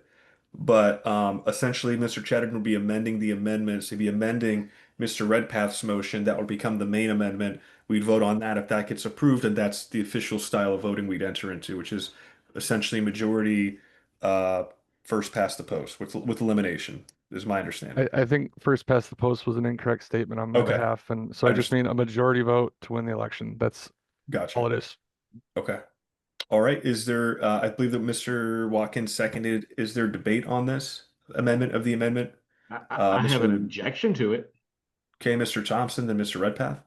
I don't believe that you can amend something such that it negates the main motion.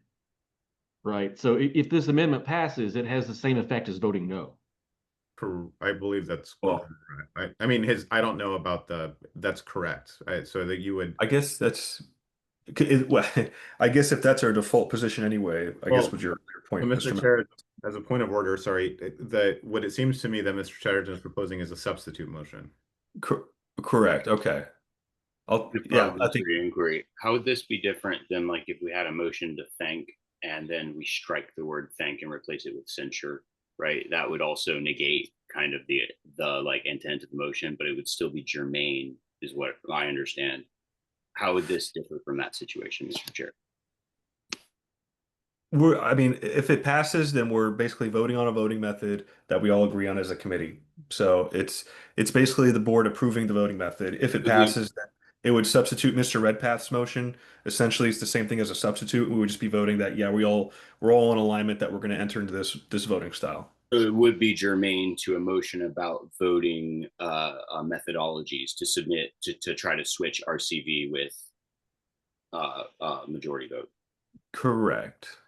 Okay, thank you. Mr. Nana? Call all questions. All right, we have a motion to call questions. Is there a second? Second. Any objection to calling all questions? All right, hearing none. Show of hands for Mr. Chatterton's substitute motion to basically replace the Redpath motion with the motion for just regular approval voting. 1, 2, 3, 4. Give me a moment, Mr. Chair. I'm also having connection issues, so if I'm not reacting, that's probably why. All right, you do have I your voted hand. now, Mr. Chair. All right, we have 1, 2, 3, 4, 5, 6 hands raised. All opposed, say nay. Or raise your hand. I'm sorry, could you repeat that? All opposed to the Chatterton substitution, please raise your hand. Understood. Sorry, I dipped out for a little bit. Okay. 1, 2, 3, 4, 5. 6. 6. All right, so motion fails for lack of majority. So we're back on the Redpath motion for ranked choice voting. All in favor of the ranked choice voting method, raise your hand. 1, 2, 3.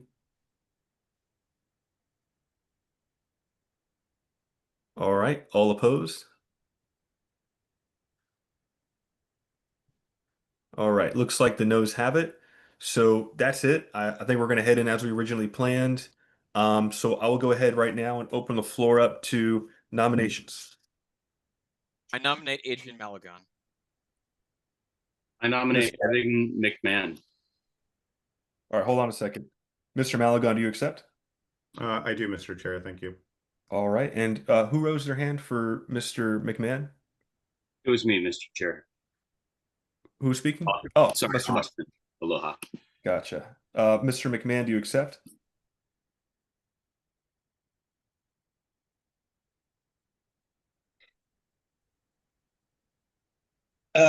Yes, I guess I would. All And right. thank you, Mr. Martin. Any other nominations? I nominate Ben Weir. I accept. All right. Stephen, I will nominate Hector Roos. Mr. Roos, do you accept this nomination from the swamp? I'm grateful and honored, but All right, Mr. Roos does not accept. Any other nominations? I nominate myself. Mr. Chatterton nominates himself. All right, last call for nominations. Going once, going twice, going 3 times, sold. So we will go by order of nomination for speeches. Mr. Chair, apologize. My inability to respond quickly. I was going to nominate myself as well. Oof. You just closed nominations, Mr. Chair. Yeah, we did close it. I do apologize, Mr. Ford.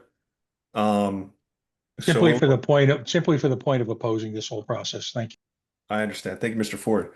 So we'll go ahead. You guys go with 3-minute speeches. Do you want more time? It's a long night. It's fine with me. All right, no objection to 3 minutes.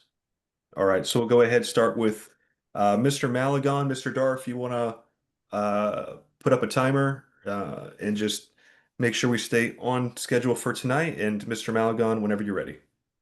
Okay. Mr. Chair, I thank Mr. McGee for the nomination. So I was Secretary Pro Tem for about, was it 4 or 5 months during Ms. Harlos's first absence. I've been doing the job now. I've been told that I've been doing it well by the chair and by more than half of the board, I guess.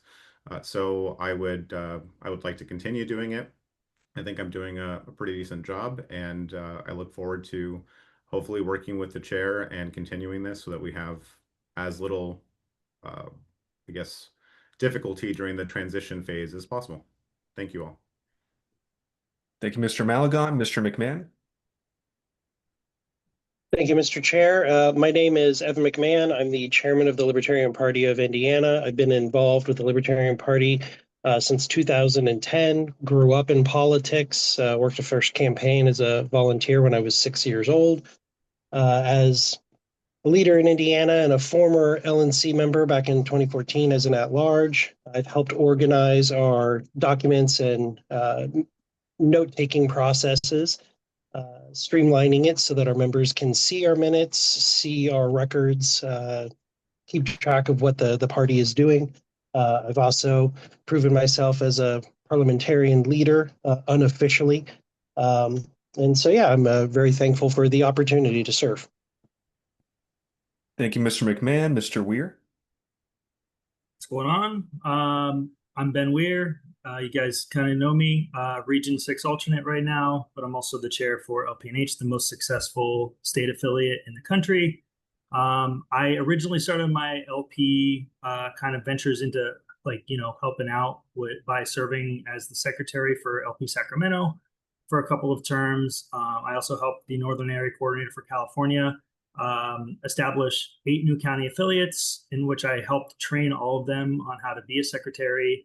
I do know I have extensive experience pretty much at the county, state, and national level, but I know that that's pretty much what it needs to stay organized and efficient moving forward.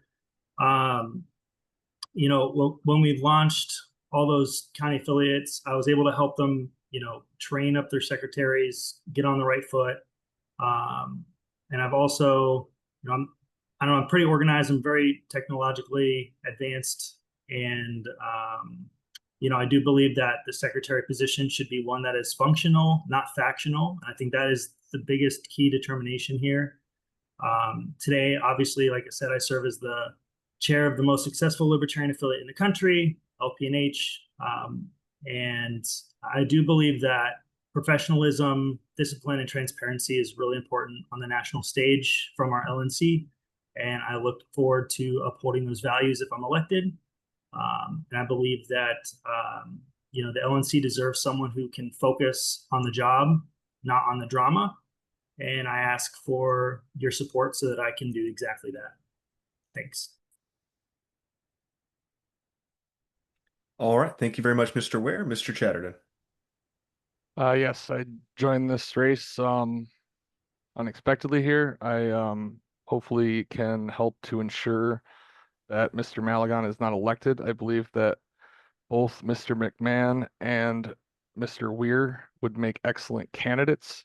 But I also think that I could do this job as well. And therefore, I think that this board needs to take a serious look in the mirror and consider about how these kind of backroom dealings that have been continually promoting Mr. Maligan baselessly up the ladder to fulfill his Mr. Chair, I'll leave that there, but he's continually been pushing these through. We need to be evaluating these decisions based on what is best for the party and not promoting someone who could be a massive liability to this party. I hope to see that we.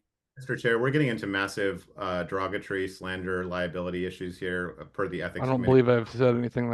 Point of order. It's a candidate speech. I would ask that members on both sides of the aisle respect each other, especially members who just previously said that they would like other members to be held account for their supposed ad hominems. I think it'd only be appropriate for everybody involved to please, if you're going to speak to facts, objective facts, and not ad hominem attacks. Continue, Right Mr. to a point of order. Objective. Mr. Chair, it's a candidate speech. Candidates have to have a right to say, my opponent sucks. If you don't, then you don't. It's not a fair race. I agree it's better to focus on positive things. And Mr. Chapman may not get the role because of his decision to do that, but I think it goes beyond the ethical policy standards to apply that to a candidate speech. I ran for chair in 2024. I didn't hurl insults. I think other people can do the same. Continue, Mr. Chair. How this board handles the business. Opinion? We've seen how this board has been handling its business under the leadership of Mr. Nikela and Mr. Maligan. I don't want to see those patterns continue. And as I said, I think either Mr. McMahon or Mr. Weir would be found exceptionally good candidates for this role.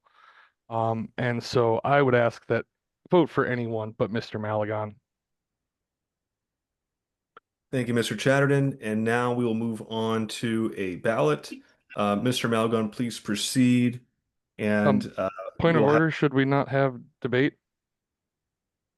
I don't think all questions. Chair, also have a point of order. All questions were called regarding the method of voting that was not inclusive of this election. It was about the motion to set the means of the voting method that were called. This is a new item of business, and it is absolutely in order to have debate on the election of our secretary. And I cannot believe members of this body would try to rush through such an important decision without even allowing. Mr. Hold Chair, on, they're not recognized. Give me 1 second. I don't believe that we had debate. This is a violation of our member rights, Mr. Chair. Hold on 1 second. Point of order, indeed. I have been continuing. What is your point of order, Mr. Chatterton? I have been continually muted when I have been. I have been continually muted when I have been recognized by the chair, including in my nomination speech and in a recognized point of order immediately afterwards. And this is unreasonable behavior. This is further reason why Mr. Maligan is unfit for this position. He's unfit for a position on this board. Thank you very much. Point of order, Mr. Chair. What is the nature of your point of order? Failure to include NOTA as a candidate. Oh no, we will include NOTA as well. I was actually getting to that. There should be five spots on there. I don't see I mean, we don't typically do debate for elections. We do speeches, we go straight to a vote. So that's how it's been. All questions were called, so technically debate is out of order. That's how I'm going to rule it. It's also unorthodox to how we normally I appeal proceed. the ruling of the chair. All right. This isn't There's an Mr. Chair, appeal this of is the ruling Mr. Chair. of the chair. I think that's dilatory because at this point, I If you don't see refuse it. to take the appeal, I'll take it myself. Mr. Chair, these are threats. This If is you dilatory. refuse to take the ruling of the Mr. Chair, can this we is move the on? third to Robert's rules motion, privileged motion. Hold on, unmute Mr. Martin. Cite exactly which section you believe that this is out of order. In Robert's rules, if someone makes an appeal to the ruling of the chair and you choose not to take it, another member of the body may take that ruling up, may actually take the vote on whether or not to appeal your ruling. You can't just ignore an appeal to the ruling of the chair. My So what do appeal you- is not dilatory at all. The appeal is based on the fact that I'm sorry. Hold on just a second. I have to silence this thing. I'm sorry. My original point of order was that this is from the point of order that the discussion. I'm sorry. I just lost my train of thought, sir. So you're saying that you believe that because here's where I'm Getting at. muted a bunch of times And really makes it hard to do my job. And you're refusing to call one guy to order. And it's kind of ridiculous, Mr. All Chair. right, We well, need to have a stay on discussion track. about our What is your secretary. what We is need your to have point? the opportunity to weigh in and say, yeah, I think you should vote for this guy, or yeah, I should think you should vote for this guy. It is extremely inappropriate that our member rights are being straitjacketed right now. We here's can't the thing. talk in the open because of this kind of leadership. And Mr. Chair, I am urging you, begging you, I'm listening to you. please allow discussion. But here's the problem. The discussion, Mr. Nana's motion was a motion to call all previous questions. Unless I'm misremembering, that's how things went down. My point of order on that matter was that was on the basis of choosing the method to vote on this. Those questions were called. It was my amendment and then the original motion that finished, and then we entered into the election, which is a new item of business. No, it's not true because it's on this item. So all previous items are called. Then that would require This was not on the table. That's not true. It's all previous items were That would called. require 2/3. This was not a previous item at the time. Yes, it was because we were on this item. We were We on were the on a motion to set the voting method. That is different than a motion of holding the It's- election. It's germane to the item. We were on that motion. Why is it your fixation to cut debate on our secretary? Mr. Chair, It's not- dilatory. If we All could right, let's go ahead and continue to the vote. I can appeal this ruling of the chair. Is there a second?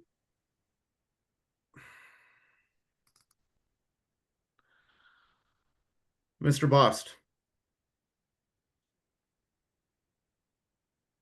What are we voting on right now?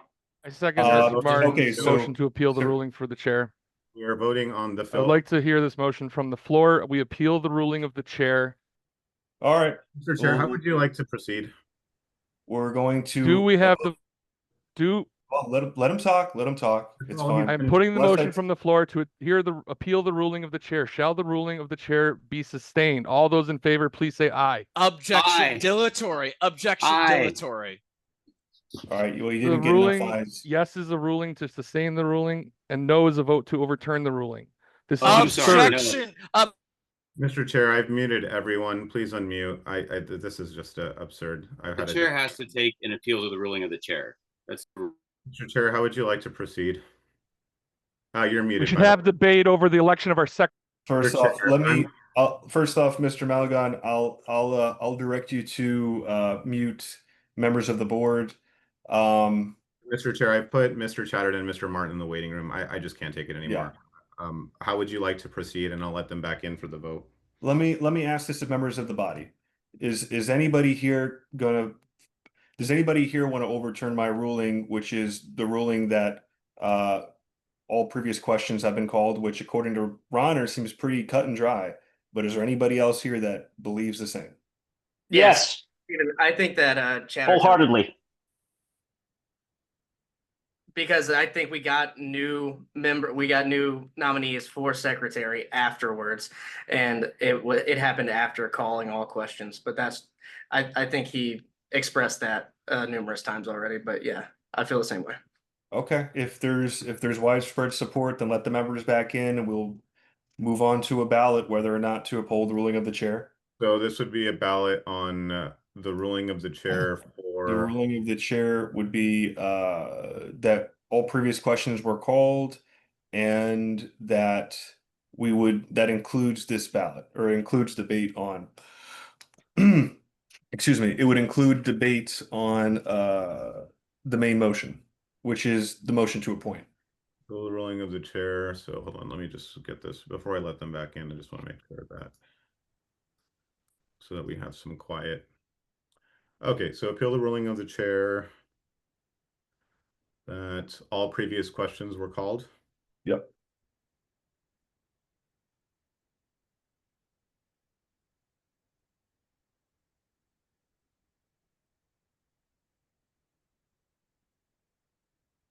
Okay, like that.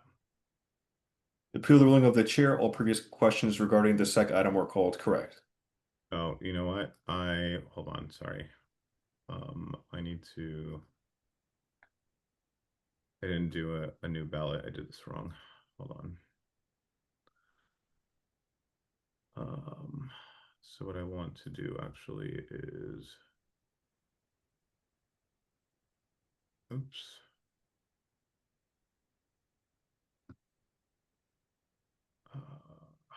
Yeah, I'm gonna have to fix this later. Okay.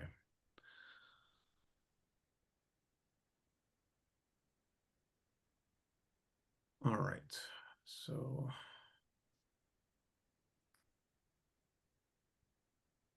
And by the way, after this, we're going to have a motion to debate because I don't see it on the agenda. So we're going to have to go through this. We're going to have a motion to debate and then we'll debate and then we'll go from there. A debate on what, Mr. Chair? Whether or not there's going to be debate or on the secretary position. So they're trying to appeal a motion that all previous questions have been called. We'll let them, and then they can open up, item to debate. I'll recognize them for that have to go into debate because it's not a part of the normal process. It's not automatic. Just to make sure, so you want a new ballot for allowing, this would be a debate ballot. This is going to go before the SEC vote. Correct. Okay. So hold on.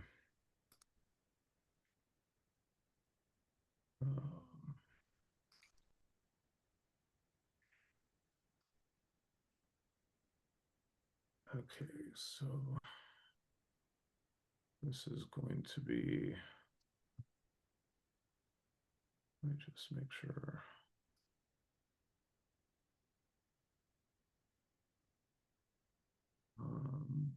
So, and this is going to be, let me just make sure that I have it right on the screen.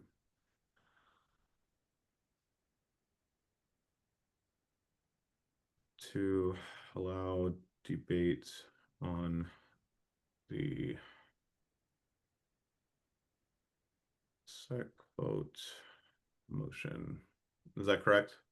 Correct. And someone would have to make that motion. Okay, but well, once we get there, we'll get there. Okay, I will, am I good to let them back in? Go ahead.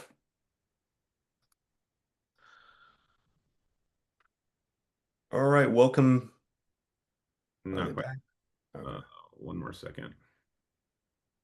There we go. They should be back in. Mr. Chatterton and Mr. Martin, are you back with us?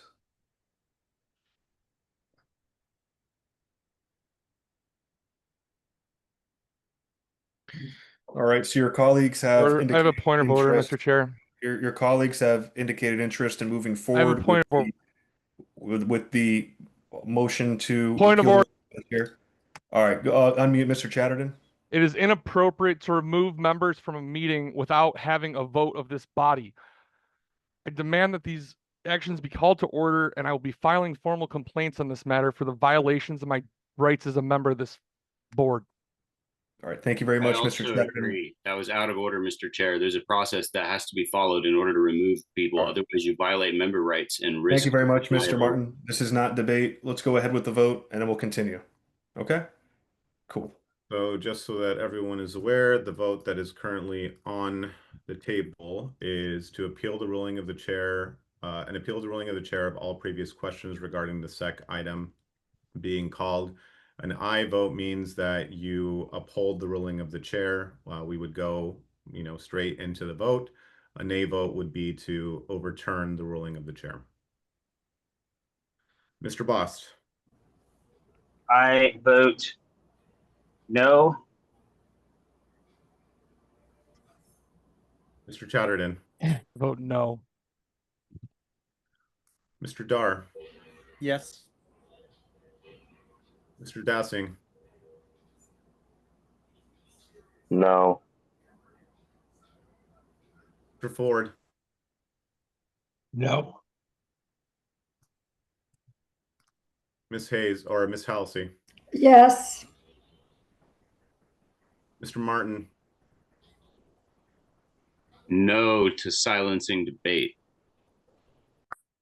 I will vote aye. Mr. McGee.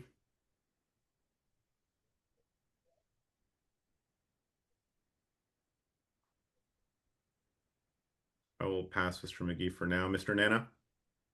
Aye. Mr. Redpath. Yes. Mr. Thompson. Yes. Mr. Vinson. Nay. Mr. Watkins. No. Ms. Yanuskevich.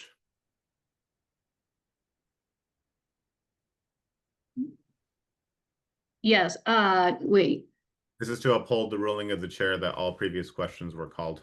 yes, Mr. McGee again. If Mr. McGee is not present, perhaps Mr. Johnson. Sorry, Mr. McGee was muted. Aye. Okay, Mr. Chair, the vote is 8-7 to 0. Do you wish to cast a vote? Yes, I'll vote aye. All right, motion, my ruling is sustained. And just to be clear, here's the policy on the mute button, how it's gonna work. If a member wishes to raise a point of order, a point of parliamentary inquiry, etc., they can do so. Pause. I'll recognize you right away, and then you can speak. It's not an opportunity to say point of information and just start talking and debating or saying your point. I will hear you. I will call on you, but we can't. We have to make sure we do it in turn. I'll be fair to you. Just be fair to me on that. Okay, so we're going to go ahead and move on to a vote. You've got several options: Malagon, McMahon, Ware, Chatterton, and Nota. And I guess an abstention as well. So we'll go down the list. At your leisure, Mr. Secretary. Mr. Thompson, I believe, has his hand raised. Oh, I'm sorry. Oh, Mr. Should no Thompson. one get 50% plus one? Does this, are we dropping the lowest? Yes. Mr. Bost. Mr. McMahon. there we go. Mr. Chatterton. Pass. Mr. Dar. Malagon. Mr. Dassing. Mr. Weir.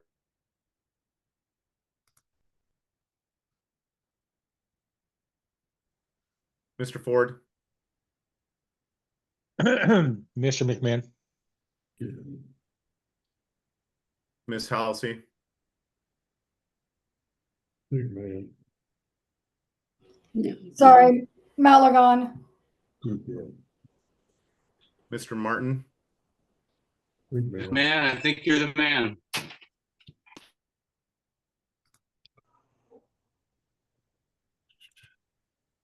A point of personal privilege. Point of personal privilege, Mr. Bost. Could we ask that the audience please mute themselves? Yes. Perhaps we should do a mass mute and then let board members unmute themselves. Yes, give me just a moment, Mr. Chair. I will mute all. Thank you, Mr. Malagon. Everyone is muted. If you are a board member that has not yet voted, please unmute before you cast your vote. We are on myself. I will vote for myself. Mr. McGee. I will vote for Mr. Malagon. Mr. Nana, Pass. Mr. Redpath,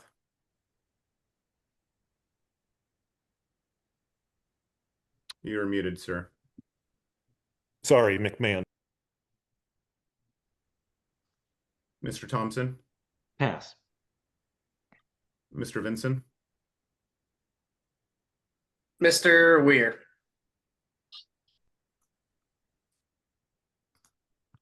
Mr. Watkins, I'll pass. Ms. Yanuskevich, Mr. Malagon.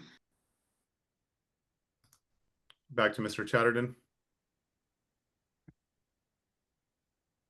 Pass again. Mr. Nana, The vote for Malagon. Mr. Thompson,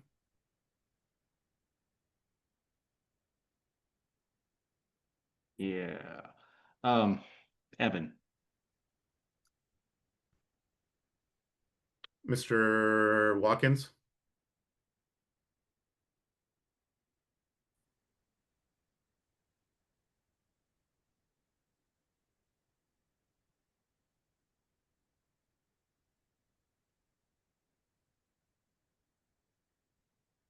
you're muted, Mr. Watkins, if you are speaking. Sorry, my connection is not going. Mr. Weir. Mr. Chatterton,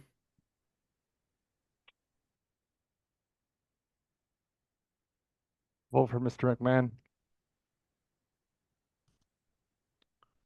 Mr. Chair, the tally is Malagon 6, McMahon 6, Mr. Weir 3, Mr. Chatterton 0, Noda 0.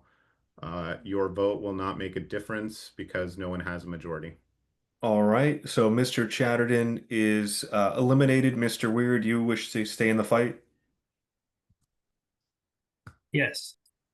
Okay. All right, we'll continue with a new ballot.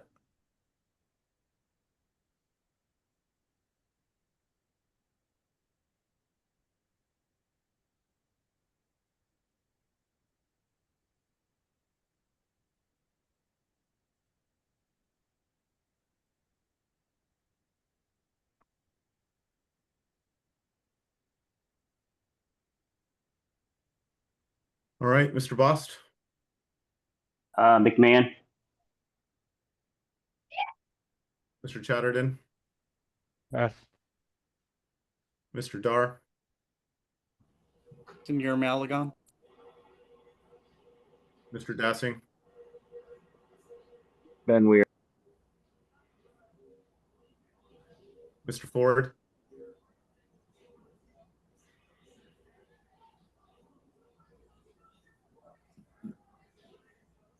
Mr. Ford, I think you're muted. Pass. Ms. Halsey, Malagon. Mr. Martin, Evan McMahon. I will vote for myself. Mr. McGee, Malagon.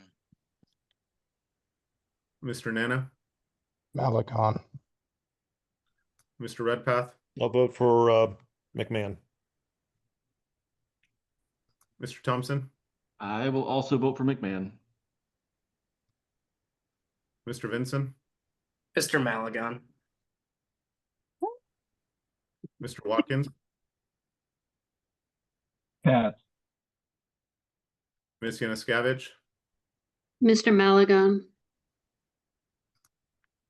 Mr. Chatterton, Vote for Mr. McMahon. Mr. Ford, This is difficult. I'll pass one more time. Mr. Watkins, Evan.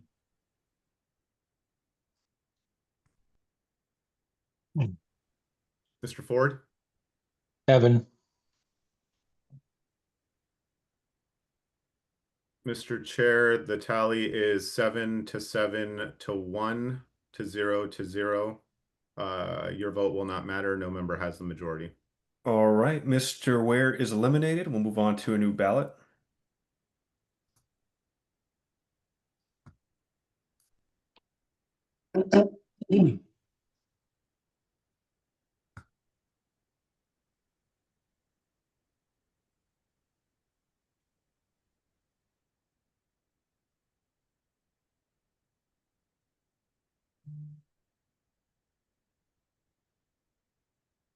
Mr. Bost, McMahon. Mr. Chatterton, McMahon. Mr. Dar, You know, she was. Maligan. Mr. Dassing,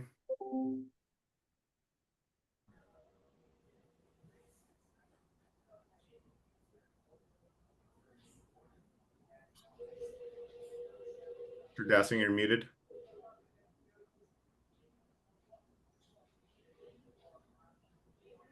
Pass.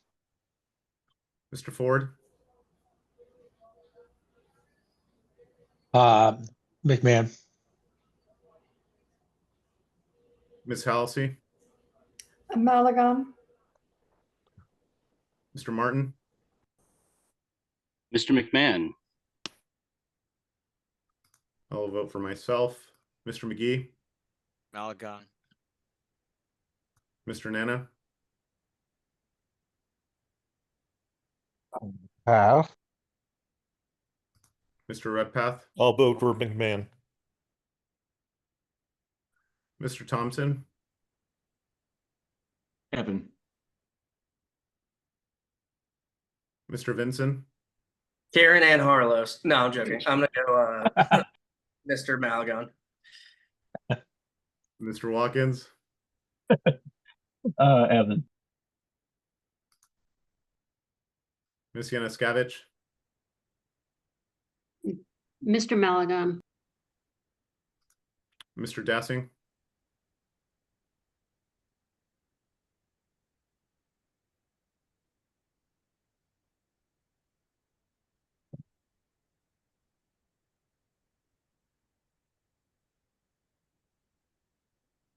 Mr. Dassing, you're muted if you're still Mr. Dassing. No. Mr. Nana,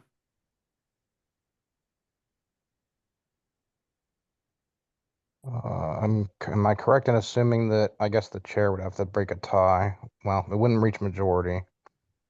I'm trying to avoid a scenario that would knock both candidates out. That would be terrible.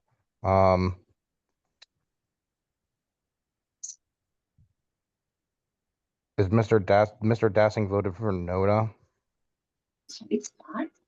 Correct. That is correct. I'd like to change my vote to Evan.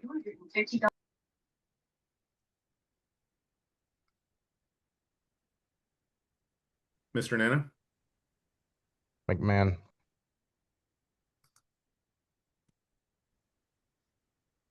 Mr. Chair, the vote is 6-9 to 0-0. A majority has been reached. Your vote doesn't matter. All right, then I guess Mr. McMahon, it looks like you are the new Secretary of the Libertarian National Committee. Congratulations.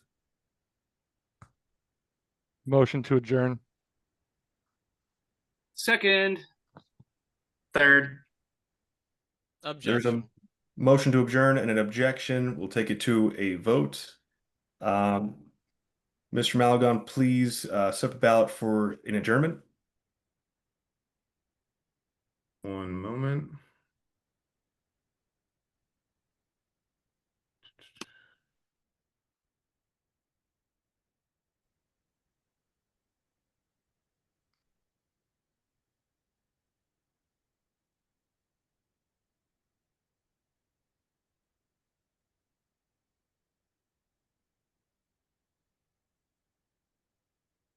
Point of parliamentary inquiry. Are motions to adjourn objectionable? Well, we have to vote on it. Understood. There's no debate. Thank you, Mr. Chair.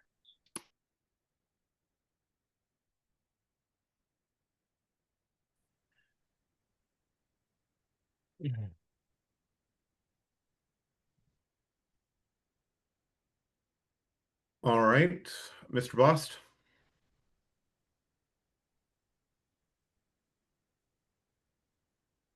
Yes. Mr. Chatterton,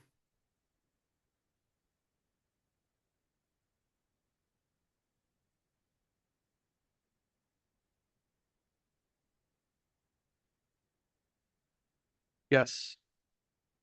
Sorry, Mr. technical Carr, difficulty. No. Mr. Dassing, Yes. Mr. Ford, While I truly want this meeting to last forever, I will vote yes to adjourn. Ms. Halsey, Pass. Mr. Martin, Yes. I'll vote yes. Mr. McGee,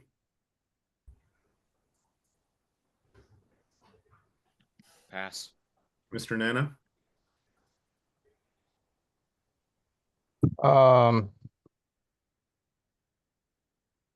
Yes. Mr. Redpath, I'll pass. Mr. Thompson, Yes. Mr. Vinson, Yes. Mr. Watkins, Yes. Ms. Yanuskavich, Yes.